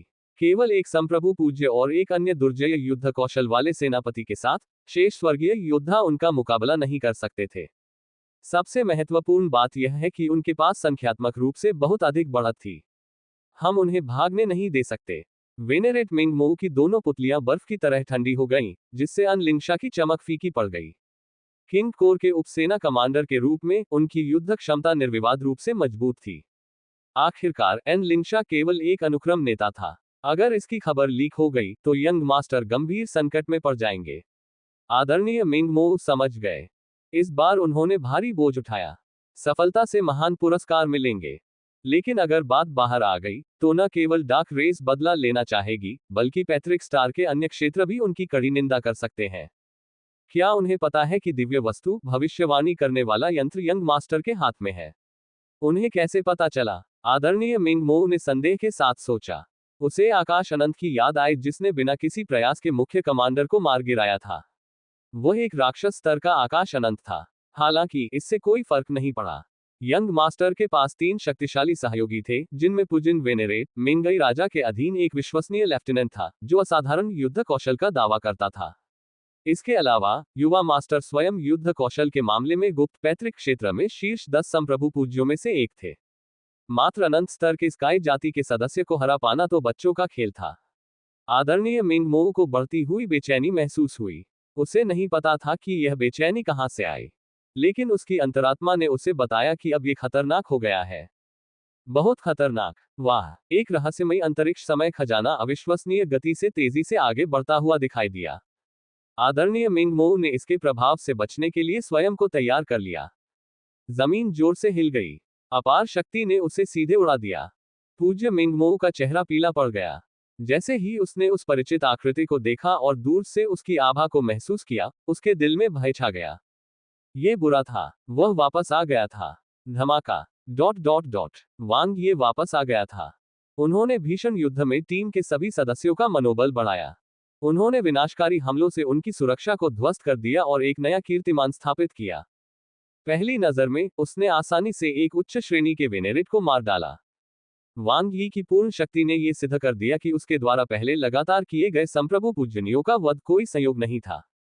ये वास्तविक था। उनमें से किसी को भी भागने मत देना। वांग ये की आवाज तेज नहीं थी, लेकिन उसमें एक स्पष्टता और व्यंग्य था। क्योंकि अभी कुछ ही क्षण पहले मेंगटा किंग कोर के उपसेना कमांडर ने ये शब्द कहे थे। अब वह गिरा पड़ा था। स्पेसटाइम डोमेन ने क्षेत्र को घेर लिया। मेंगटा किंग कोर के विशेषज्ञों के चेहरे पर तुरंत ही चमक आ गई। उन्होंने जीवन रक्षक उपकरण निकाल लिए और अपनी पूरी क्षमता का प्रदर्शन किया। स्काई जाति के प्रत्येक सदस्य के पास असाधारण अंतरिक्ष समय पारगमन और उड़ान क्षमताएं थीं। इस मिशन में शामिल लोग सर्वश्रेष्ठ थे। वे निष्क्रिय होकर नहीं बैठेंगे। वूश। स्पेसटाइम का एक पक्ष गायब हो गया। क्रैश। स्पेसटाइम डोमेन बिखर गया। मेंगटा किंग कोर के विशिष्ट जिन्हों ने अपनी शक्ति का प्रदर्शन किया। लेकिन इस समय, ओह, एक भयानक निगलने वाली शक्ति उतरी। अद्वितीय ऊर्जा उतार चढ़ाव के साथ पूरे युद्ध क्षेत्र में व्यापक परिवर्तन हुआ। क्या हो रहा है? मैं स्पेस-टाइम को क्यों महसूस नहीं कर पा रहा हूँ? स्पेस-टाइम उत्पत्ति कहाँ है? वह कहाँ चला गया? क्या हो रहा है? कलाकृति क्यों विफल हो गई? मेंटा किंग कोर के विशेषज्ञों में दहशत फैल गई। उन्हें एक अभूतपूर्व दुविधा का सामना करना पड़ा। उनका गौरवपूर्ण स्पेस-टाइम लुप्त हो चुका था। ये काफी प्रभावी है। वांग ये ने पहली बार दिव्य वस्तु भविष्यवाणी यंत्र का उपयोग किया। इसने न केवल उच्च आयामी ब्रह्मांड के स्पेस-टाइम को निगल लिया, बल्कि एकमात्र मार्ग के स्पेस-टाइम को भी निगल लिया। वे कहां से बच सकते थे? वांग यी ने पूरे युद्ध क्षेत्र की कमान संभाल ली और नरसंहार मोड सक्रिय कर दिया। उनमें से कोई भी भाग नहीं सका। मेंटा किंग कोर का पुनर्तः सफाया हो गया। जीवन महान पथ ने प्रथम युद्ध दल के सदस्यों को घेर लिया, इसकी हरी रोशनी चकाचौंध कर रही थी। लेंस स्कारलेट, एन लिंगशा और एन लिंगबू सभी युद्ध के मैदान के बीच में वांग यी को घूर रहे थे। वे उससे बहुत प्रभावित हुए। ये सिर्फ वांग यी की दुर्जय युद्ध क्षमता के कारण नहीं था। ऐसा उनके अंतिम कदम के कारण भी हुआ। ये भयानक था। ऐसा लग रहा था मानो स्पेस-टाइम को ही निगल लिया गया हो। स्काई रेस के सदस्य होने के नाते वे अच्छी तरह समझते थे कि इसका क्या मतलब है। यह ऐसा था जैसे उनके पंख अचानक टूट गए हो। वह जो चाहे आदेश दे सकता था। चलो चलें। वांग ये ने तेजी से युद्ध के मैदान को साफ कर दिया। कहा। लेंस स्कारलेट हैरान थी। मैं उच्च आयामी युद्ध क्षेत्र में लौट रहा हूं, वांग ये ने गंभीरता से कहा। एकमात्र मार्ग आप सभी के लिए बहुत अधिक दबाव वाला था। सौभाग्य से मैंने आगे एक गुप्त मार्ग खोज लिया है जहां से हम सीधे निकल सकते हैं। लेंस स्कारलेट ने अपनी खूबसूरत आंखों से वांग ये को देखा। वांग ये ने उसे देखकर मुस्कुराया। क्या तुम मुझे सच बता सकते हो? लेंस स्कारलेट ने मानसिक संदेश भेजा। बेशक। वांग ये ने स्कारलेट को गंभीरता से देखा। मेरे पास दिव्य वस्तु है, भविष्यवाणी करने वाला यंत्र। चलो जल्दी से निकलो ताकि सार्वजनिक जांच का लक्ष्य न बनो। केवल तुम ही हो जो इस रहस्य को जानते हो। हाँ, लेंस स्कारलेट ने हल्के से सिर हिलाया। तो तुम ही हो जिसने आगे का गुप्त रास्ता खोज लिया है। हाँ, चलो, वांग ये ने कहा। ठीक है। जल्द ही, वांग ये के मार्गदर्शन में, प्रथम युद्ध दल के सदस्य गुप्त रास्ते से गुजरे और एकमात्र मार्ग से बाहर निकल गए। आन लिंगशा और वांग ये पीछे रह गए। अब हम दोनों ही हैं। एन लिंगशा ने वांग ये की ओर देखा। क्या तुम मुझे सच बता सकते हो? बेशक। वांग ये ने धीरे से एन लिंगशा का हाथ पकड़ लिया। मैं ये रहस्य सिर्फ तुम्हारे साथ साझा करूंगा। हाँ, एन लिंगशा को इसकी आदत लग गई थी और उसने विरोध नहीं किया। दिव्य वस्तु, भविष्यवाणी यंत्र मेरे पास है। सचमुच। एन लिंगशा की आंखें चमक उठी। हाँ, वांग ये मुस्कुराया। क्या अब हम चलें? ये रहस्य रखना याद रखना। मुझे सिर्फ तुम पर भरोसा है। जरूर। एन लिंगशा ने सिर हिलाया। दूसरा क्षेत्र, ब्राइट मून हाईलैंड। अंतरिक्ष समय गुप्त क्षेत्र ने क्षेत्र को घेर लिया तथा दर्जनों शक्ति जाति के पूजकों को एकत्रित कर लिया। क्या हो रहा है, आयरा? कास्दो के चेहरे पर तनाव था, उसका भव्य आकार आयरा से बड़ा था, जबकि दोनों ही संप्रभु पूज्य थे। स्ट्रेंथ रेस की ताकत उनके शरीर से आसानी से देखी जा सकती थी। मुझे भी यकीन नहीं है। अचानक कनेक्शन टूट गया। आयरा ने अपनी भौहें सिकोड़ ली। हो सकता है कि छिपे हुए पैतृक क्षेत्र में स्काई रेस की तरफ से परेशानी हो। जल्दी करो, उनसे संपर्क करो। हम अभी आधी दूरी ही तय कर पाए हैं, और सबसे महत्वपूर्ण सुप्रीम विशेषज्ञों को अभी तक नहीं लाया गया है। योजना आगे नहीं बढ़ सकती। कास्डो की आंखें चौड़ी हो गईं। वे कोई जवाब नहीं दे रहे हैं। आयरा भी चिंतित दिख रही थी। योजना को त्रुटिहीन ढंग से व्यवस्थित किया गया था, विशेष रूप से उस क्षण तक जब आयामी मार्ग अचानक से अलग हो गया, सब कुछ सुचारू रूप से चल रहा था। दिव्य वस्तु, भविष्यवाणी करने वाला यंत्र अवश्य ही खोजा गया होगा। अहलान ने अनुमान लगाया। एकमात्र मार्ग बहुत जोखिम भरा है। जब भविष्यवाणी करने वाला यंत्र आया, तो उसने एकमात्र मार्ग में गड़बड़ी पैदा कर दी। अब हर कोई इसकी खोज कर रहा है। आसमान से आए ये बेकार प्राणी छिपे हुए पैतृक क्षेत्र में दौड़ रहे हैं। क्या वे नहीं जानते कि इसकी रक्षा के लिए और अधिक राजा कोर को तैनात करना है? कास्डो ने गुस्से में जमीन पर पैर पटक दिया। पृथ्वी हिल गई और अंतरिक्ष समय थरथराने लगा। अहलान ने उसकी ओर देखा। मेंगाई किंग पहले भी दूसरे क्षेत्र में दिखाई दे चुका है। अगर वह फिर से एकमात्र मार्ग में दिखाई देता है, तो यह उसे आसानी से अन्य घटनाओं से जोड़ सकता है। इसके अलावा, सर्वोच्च विशेषज्ञ एकमात्र मार्ग में बहुत विशिष्ट है। मुझे विश्वास है कि छिपे हुए पैतृक क्षेत्र की आकाश जाति अपनी सबसे मजबूत राजा सेना को इसकी रक्षा के लिए भेजेगी। इसमें कोई समस्या नहीं होनी चाहिए। मैंने मेंगई राजा से संपर्क किया है। उसने कहा। आयरा की अभिव्यक्ति अचानक बदल गई। इस मिशन के लिए जिम्मेदार मेंगता किंग कोर के कुलीनों पर घात लगाकर हमला किया गया। उनमें से लगभग सभी का सफाया कर दिया गया, और यहां तक कि दिव्य वस्तु भविष्यवाणी करने वाला एस्ट्रोलैब भी ले लिया गया। स्वूश, शक्ति जाति के वेनरेट्स के भाव गंभीर हो गए। दिव्य वस्तु भविष्यवाणी यंत्र छीन लिया गया था। अब वे कैसे आगे बढ़ सकते थे? सर्वोच्च विशेषज्ञों के बिना मात्र पूजनीयों के रूप में वे संभवतः योजना को क्रियान्वित नहीं कर सकते थे। ये किसने किया? अहलान ने पूछा। मुझे केवल इतना पता है कि यह स्काई किंग कोर था, लेकिन मैं यह नहीं देख पाई कि वास्तव में वह कौन था, आयरा ने उत्तर दिया। यह डार्क रेस द्वारा इसे छीन लिए जाने से बेहतर है। अहलान ने सोचा, भविष्य बताने वाले एस्ट्रोलैब को परिष्कृत करने के लिए स्टार कोर ऊर्जा की आवश्यकता होती है। यहां तक कि सर्वोच्च विशेषज्ञ भी ऐसी इच्छा शक्ति खर्च करने में संकोच कर सकते हैं। इसके अलावा छिपे हुए पैतृक क्षेत्र के राजा कोर की सावधानी को देखते हुए वे हमारे अस्तित्व को उजागर नहीं करेंगे। इससे उन्हें किसी भी तरह का लाभ नहीं होगा। लानत है। कास्दो के नथुने भड़क उठे गुस्से से। इतनी सावधानीपूर्वक तैयारियों के बाद मुझे उम्मीद नहीं थी कि यह आखिरी क्षण में विफल हो जाएगा। यह पूरी तरह से विफल नहीं है, अहलान ने शांति से आश्वासन दिया। योजना का खुलासा नहीं हुआ है। हमने बस इसका पूरी तरह से अनुमान नहीं लगाया। हमें सावधानीपूर्वक रणनीति बनाने की जरूरत है। तो अब हम क्या करें? आयरा ने पूछा। चलो अभी इस योजना को स्थगित कर देते हैं, अहलान ने सुझाव दिया। तूफान के गुजर जाने के बाद हम फिर से आकलन करेंगे। हमारा मौजूदा नुकसान बहुत ज्यादा नहीं है। रुको, हमने बहुत इंतजार कर लिया है, कास्दो ने अधीरता से कहा।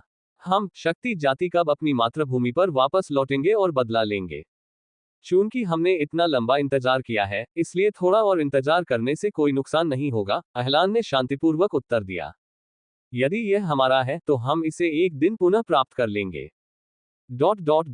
वांग ये स्काई रेस के शिविर में वापस आओ। वे विजयी होकर लौटे। बैटल टीम नम 1 के सदस्य बहुत खुश थे।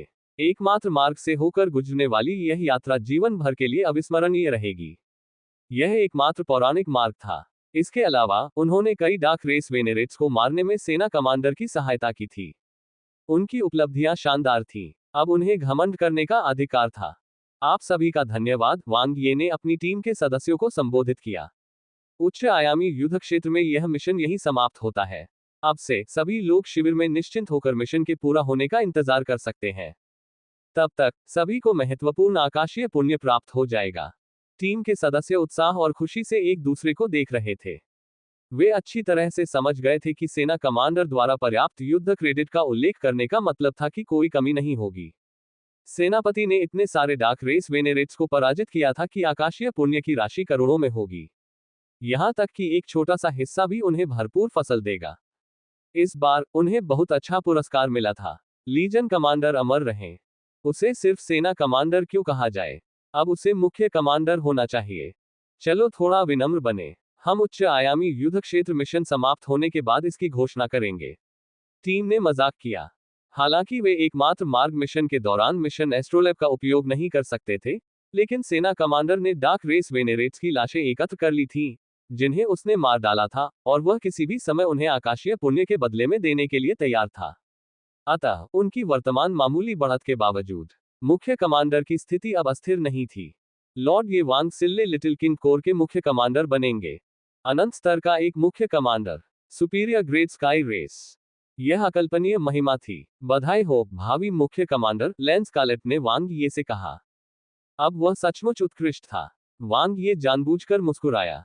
सच तो यह है कि उनका मुख्य कमांडर की भूमिका संभालने का कोई इरादा नहीं था।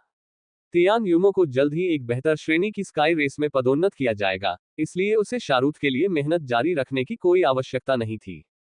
आजादी आनंद थी, और जब भी उसके पास समय होता, वह बी के साथ विले को परेशान करने का आनंद लेता। ये बहुत आरामदायक था। मुख्य कमांडर के साथ कई मुठभेड़ों के बाद उन्हें भूमिका की मांगपूर्ण प्रकृति का एहसास हुआ। उन्होंने अथक परिश्रम किया और बहुत कम आराम किया। कुछ युवा आकाओं ने उन्हें एक पल की भी राहत नहीं दी।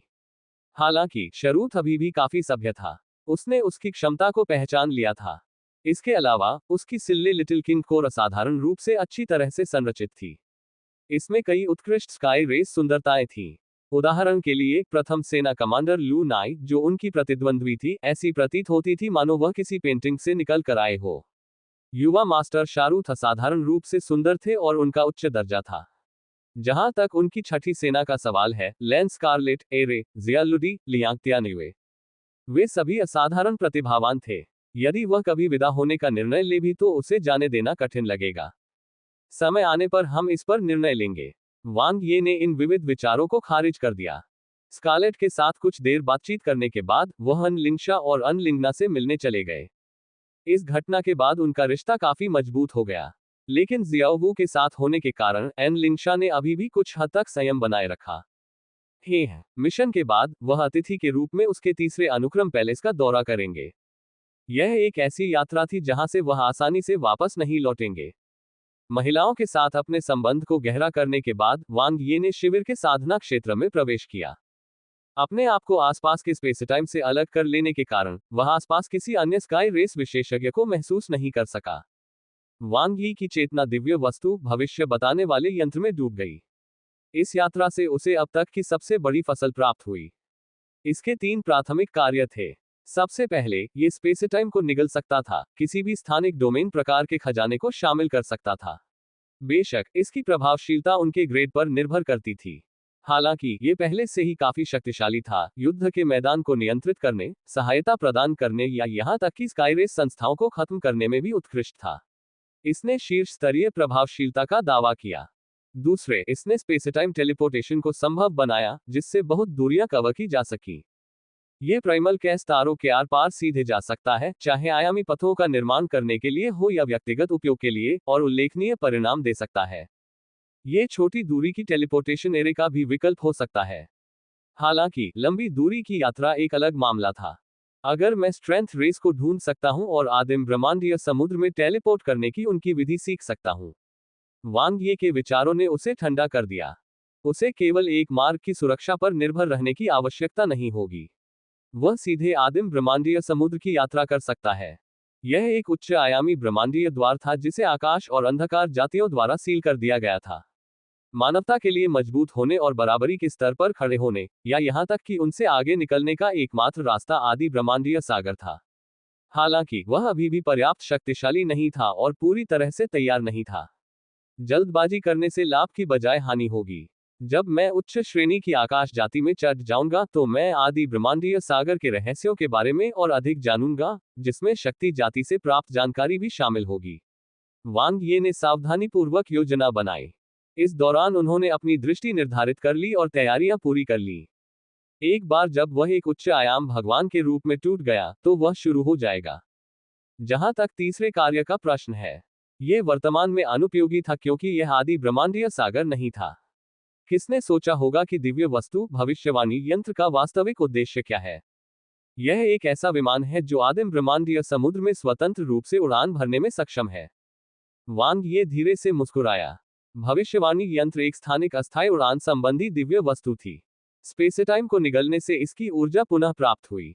12 आयामी मार्ग आकाश जाति के पंखों के समान कार्य करते थे। प्राथमिक एस्ट्रोलैब मूलतः यान का आंतरिक भाग था। यह उड़ान को नियंत्रित करता था और विश्राम कक्ष के रूप में भी कार्य करता था।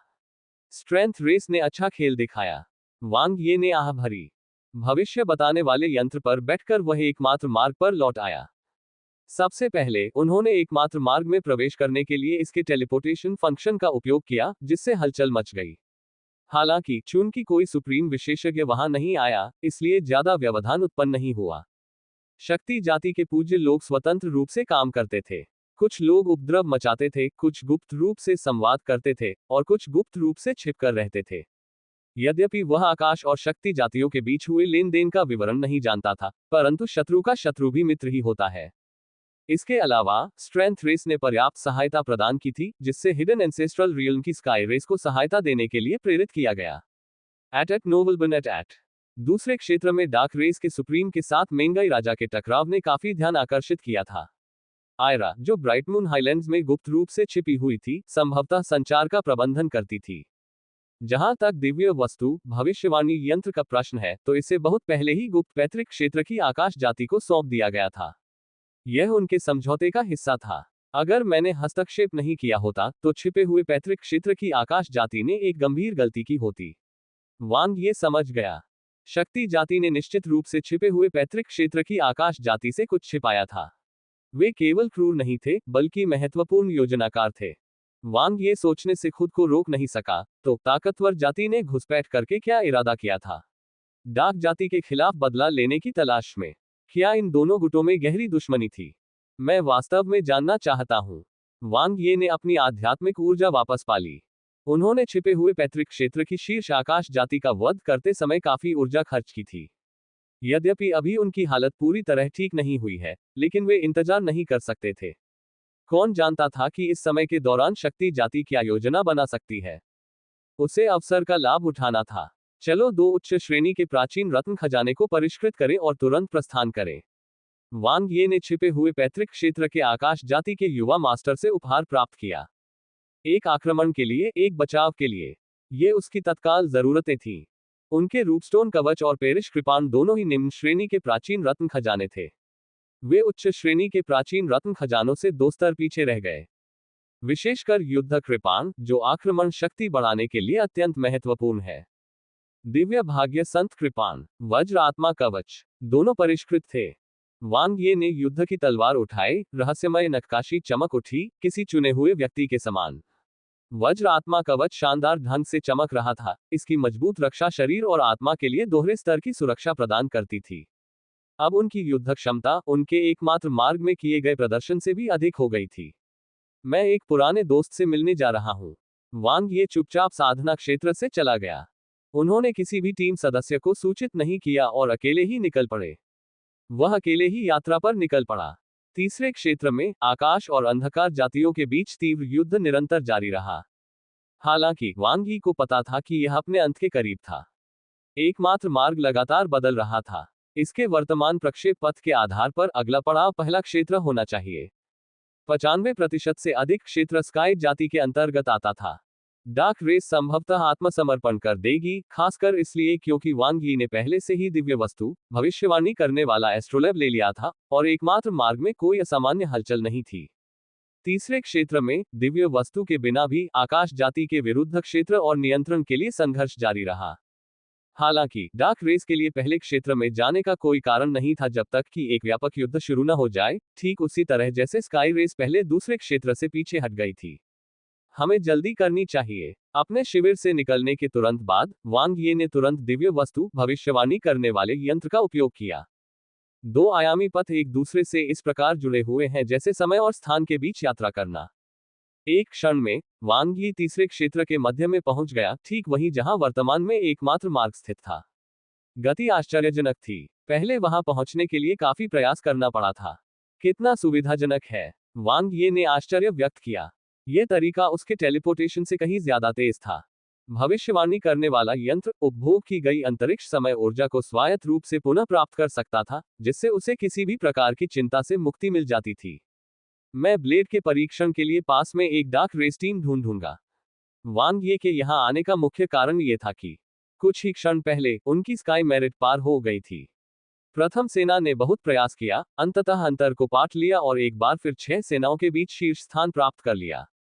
तियानजिया किंग कोर की पूर्व सेना कमांडर लू नाई ने वास्तव में एक प्रतिभाशाली सेना कमांडर के रूप में अपनी प्रतिष्ठा को कायम रखा। वह मुख्य कमांडर के पद के लिए दृढ़ महत्वाकांक्षा रखती थी। मैं मना कर सकता हूं, लेकिन आप इसे नहीं ले सकते। वांग ये ने तुरंत एक डार्क रेस टीम की उपस्थिति को महसूस किया। उनके हाथ में दिव्य भाग्य संत कृपाण मंद मंद कांप रहा था, आसन्न युद्ध के लिए उत्सुक और उत्साहित। यदि लू नाई मुख्य कमांडर का पद चाहती थी, तो उसे वांग यी से पूछना होगा कि क्या वह इसे छोड़ने के लिए तैयार है। वांग ये का स्वरूप लुप्त हो गया। ... एकमात्र मार्ग के बाहर लू नाई ने अपनी तलवार पकड़ ली, उसका अद्भुत सुंदर चेहरा अब पीला पड़ गया था। युद्धों ने उसकी सारी ताकत खत्म कर दी थी, यहां तक कि उसकी पहली शक्तिशाली सेना को भी भारी नुकसान उठाना पड़ा था। उनकी क्षति बहुत अधिक थी, जिससे उनमें लड़ाई जारी रखने की शक्ति नहीं बची। लेकिन यह इसके लायक था। इस लड़ाई के बाद वह एक बार फिर शीर्ष पर पहुंच गई। वे छठी सेना से भी आगे निकल गए। चीफ कमांडर का पद मेरा है। लू नाई ने अपने दांत पीस लिए, उसके शुद्ध सफेद पंख चमकदार रोशनी से झिलमिला रहे थे। वह एक साधारण परिवार में पैदा हुई थी। उसके पास असाधारण प्रतिभा थी। हालांकि आकाश जाति में जहां वंश और स्थिति को बहुत सम्मान दिया जाता था, एक साधारण स्वर्गीय योद्धा से एक कमांडर और अंततः एक सेना कमांडर तक उसका उत्थान असाधारण रूप से चुनौतीपूर्ण था। कदम दर कदम उन्होंने तियानजियाकिन कोर में अपनी छाप छोड़ी और एक प्रतिभाशाली सेना कमांडर के रूप में ख्याति अर्जित की। अपने करियर के चरम पर उन्होंने अपने नए नेता शारूत का समर्थन करने के लिए तियानजियाकिन कोर को छोड़ने और सिल्ले लिटिल किन कोर में शामिल होने का निर्णायक निर्णय लिया था। वह असाधारण प्रतिभा और महान वंश के लिए जानी जाती थी। केवल शारूत का अनुसरण करके ही लू नाई को मुख्य कमांडर बनने और उच्च श्रेणी की स्काई रेस में आगे बढ़ने का रास्ता दिखाई दिया। अब अंततः अवसर आ गया था। असफलता उसके लिए कोई विकल्प नहीं थी। वह मुख्य कमांडर के पद से मात्र एक कदम दूर थी। जल्द ही वह श्रेष्ठ श्रेणी की स्काई रेस बन जाएगी। डार्क रेस टीमों की संख्या में उल्लेखनीय कमी आई है। लू नाई ने युद्ध के मैदान की गतिशीलता को स्पष्टता से देखा। यह अंतर्दृष्टि उच्च आयामी युद्ध क्षेत्रों पर वर्षों के अनुभव के माध्यम से विकसित हुई थी, जो रक्त के बलिदान के माध्यम से अर्जित कौशल था। सुरक्षा मिशन अपने अंत के करीब था। एक बार जब एकमात्र मार्ग बदल गया, तो डार्क रेस स्वाभाविक रूप से पीछे हट जाएगी।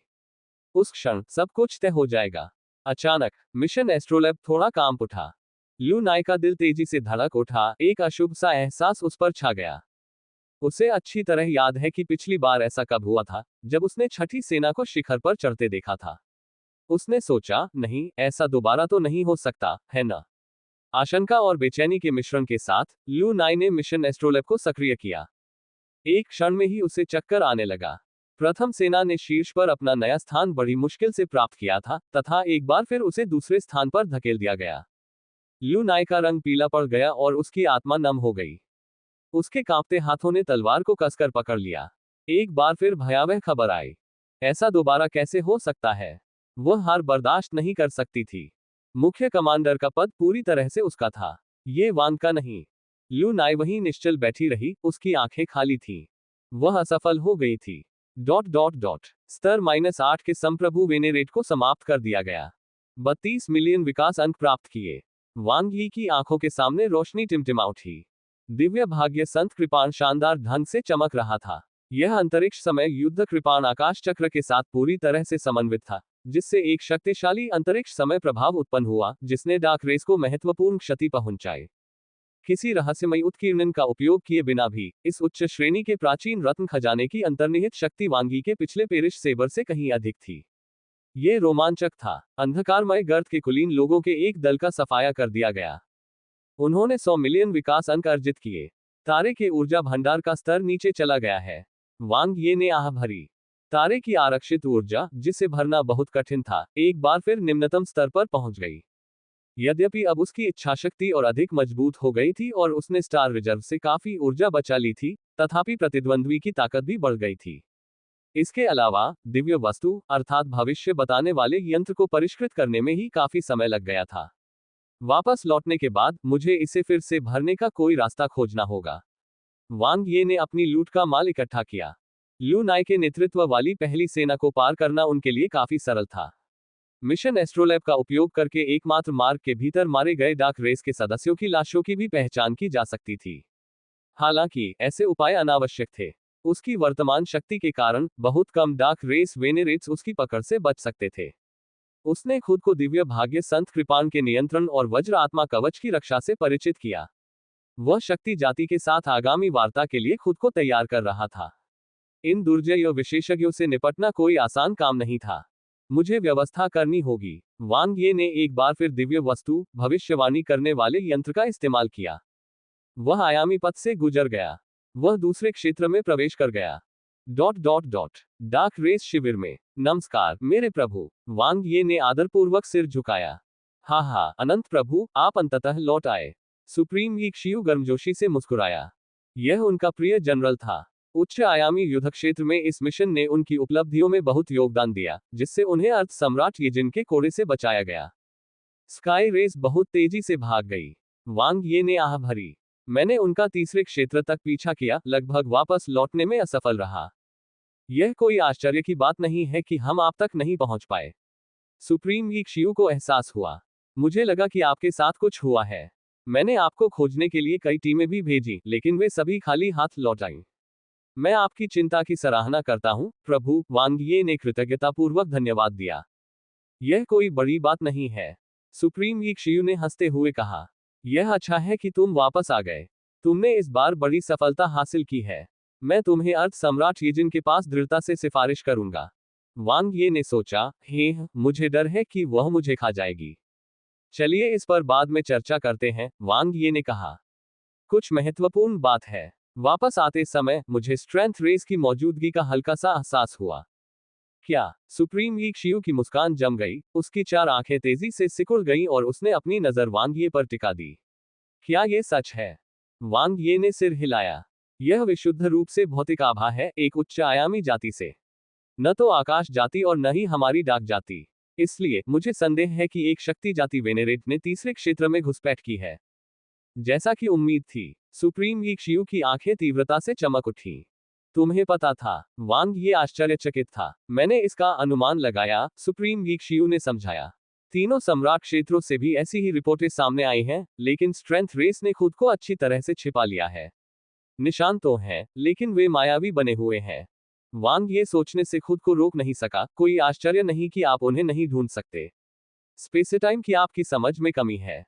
शक्तिशाली जाति आकाश जाति के संरक्षण में अच्छी तरह छिपी हुई है। वांग ये ने सहमति जताई। तो शक्तिशाली जाति दूसरे क्षेत्र में क्यों आए?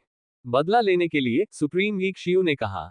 शक्तिशाली जाति को हमारी डाक जाति ने अकेले ही खत्म कर दिया, जिससे उनकी गहरी नफरत और बढ़ गई। और आत्मा जाति के बारे में क्या? वांग ये ने अवसरवादी ढंग से पूछा। आत्मिक जाति को हमसे कोई दुश्मनी नहीं है, सुप्रीम ईक शियू ने जवाब दिया। उनकी दुश्मनी सिर्फ आकाश जाति से है। वास्तव में संघर्षों का संतुलन एट नोवलबन एट वांग ये हैरान था और उसने कहा, लेकिन अब जब हम यहाँ प्रभारी हैं, तो क्या शक्ति जाति के लिए यहाँ लापरवाही से आना आत्मघाती नहीं होगा? मुझे यकीन नहीं है, सुप्रीम ईक शियू ने जवाब दिया। शक्तिशाली जाति बहुत चालाक है और उसे कम करके नहीं आंका जाना चाहिए।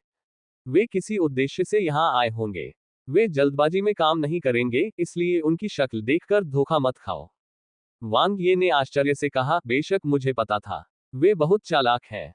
वांग ये ने एक क्षण सोचा और पूछा, क्या ऐसी संभावना है कि शक्ति जाति ने आकाश जाति के साथ गठबंधन कर लिया है? असंभव, सुप्रीम ईक शियू ने बिना किसी हिचकिचाहट के जवाब दिया। फिर उसने अपनी भौं को थोड़ा सा सिकोड़ा और कहा, लेकिन अगर आकाश जाति के कुछ गुट आपसी लाभ के लिए गुप्त रूप से शक्ति जाति के साथ गठबंधन करते हैं, तो मैं उस संभावना से इनकार नहीं कर सकता। दरअसल आकाश और अंधकार जातियों के बीच एक अघोषित समझौता था। उच्च आयामी ब्रह्मांड में इससे कोई फर्क नहीं पड़ता कि वे मौत तक लड़ते हैं या नहीं। वे सभी जेनोफोबिक थे। यह इस बात से स्पष्ट था कि वे बारी बारी से एकमात्र मार्ग की रखवाली कर रहे थे। तुमने मुझे याद दिला दिया, सुप्रीम ईक शियू ने गंभीर भाव से कहा। हम स्ट्रेंथ रेस को कोई मौका नहीं दे सकते। मैं तुरंत ही शिविर के आसपास के इलाके की गहन जांच करने और स्ट्रेंथ रेस के किसी भी संकेत की तलाश करने के लिए टीमें भेजूंगा। मैं उनके साथ जाऊंगा, वांग ये ने कहा। एक समय शांत रहने वाला डार्क रेस का शिविर एक बार फिर से हलचल भरा हो गया। डार्क रेस के सदस्यों की टीमें स्ट्रेंथ रेस के निशानों की खोज में बिखर गईं। वांग ये भी उनके साथ शामिल हो गए। आयरा से मिलने से पहले उसे अपनी सुरक्षा सुनिश्चित करनी थी। ये बैठक पहली बैठक से अलग होगी, क्योंकि वह अच्छी तरह जानता था कि शक्ति जाति ने कई शक्तिशाली व्यक्तियों को दूसरे क्षेत्र में तस्करी करके ले आया है। वह ये नहीं जानता था कि वे किस पक्ष में हैं। हालांकि आयरा की जगह एक संभावना थी। यद्यपि वह वर्तमान में स्ट्रेंथ रेस को धोखा देने पर विचार नहीं कर रहा था, फिर भी उसे बातचीत की सुरक्षा सुनिश्चित करने की आवश्यकता थी। क्या होगा यदि वह शक्ति जाति के चालाक विशेषज्ञों से घिरा हुआ हो? क्या होगा यदि वह शक्ति जाति के सर्वोच्च विशेषज्ञों द्वारा पराजित हो गया? सुप्रीम ईक शियू और अन्य डार्क रेस वेनेरेट्स के बाहर होने से वह अधिक सुरक्षित महसूस करता था। सबसे पहले उसे अपनी अजेय स्थिति को सुरक्षित करना था। फिर वह शक्ति दौड़ के साथ मिलने के लिए जाना होगा। Bright moon highland. वह सुनसान था, जीवन का कोई चिन्ह नहीं था। अराजक धुंध के भीतर एक अंतरिक्ष समय गुप्त क्षेत्र मौजूद था। वांग ये को ठीक से पता था कि वह कहाँ है, क्योंकि वह इसके रख रखाव के लिए जिम्मेदार था। उसने अपने आसपास का वातावरण देखा, यह पुष्टि करते हुए कि कोई भी डार्क रेस का सदस्य उसका पीछा नहीं कर रहा है। वांगे ने तुरंत एक आयामी दरार खोली। उसने अपने पंख फैलाए और स्पेस-टाइम गुप्त क्षेत्र में कदम रखा। ऐसा लगा जैसे वह किसी दूसरी दुनिया में आ गया हो। आसपास का स्पेस-टाइम बाहरी दुनिया से पूरी तरह अलग था। एक अनोखी आभा ने उस गुप्त क्षेत्र को घेर लिया था। धमाका। एक जबरदस्त दबाव आया। आकाश में एक भयंकर चेहरा प्रकट हुआ, उसकी गर्जना से आकाश और पृथ्वी हिल गए। आसपास का स्पेस टाइम एक ग्रिड की तरह बिखर गया, यहां तक कि आयामी गुप्त क्षेत्र का मार्ग भी पूरी तरह नष्ट हो गया। गड़गड़ाहट, गड़गड़ाहट, धरती जोर से कांप उठी। शून्य में सभी दिशाओं से विशाल स्तंभों जैसे विशालकाय प्राणी उभर आए। उनमें से प्रत्येक अधिक भारी, लंबा था तथा अपनी उपस्थिति से अभिभूत था। प्रत्येक के पास एक ऐसा शरीर था जिसमें भौतिकता के महान पथ के गहन रहस्य समाहित थे। शक्ति दौड़ के विशेषज्ञ, उनकी भयानक ताकत वांग यी को कुचलकर नष्ट करने के लिए तैयार लग रही थी। वहां दर्जनों लोग थे। उसे मार डालो। आयरा की ठंडी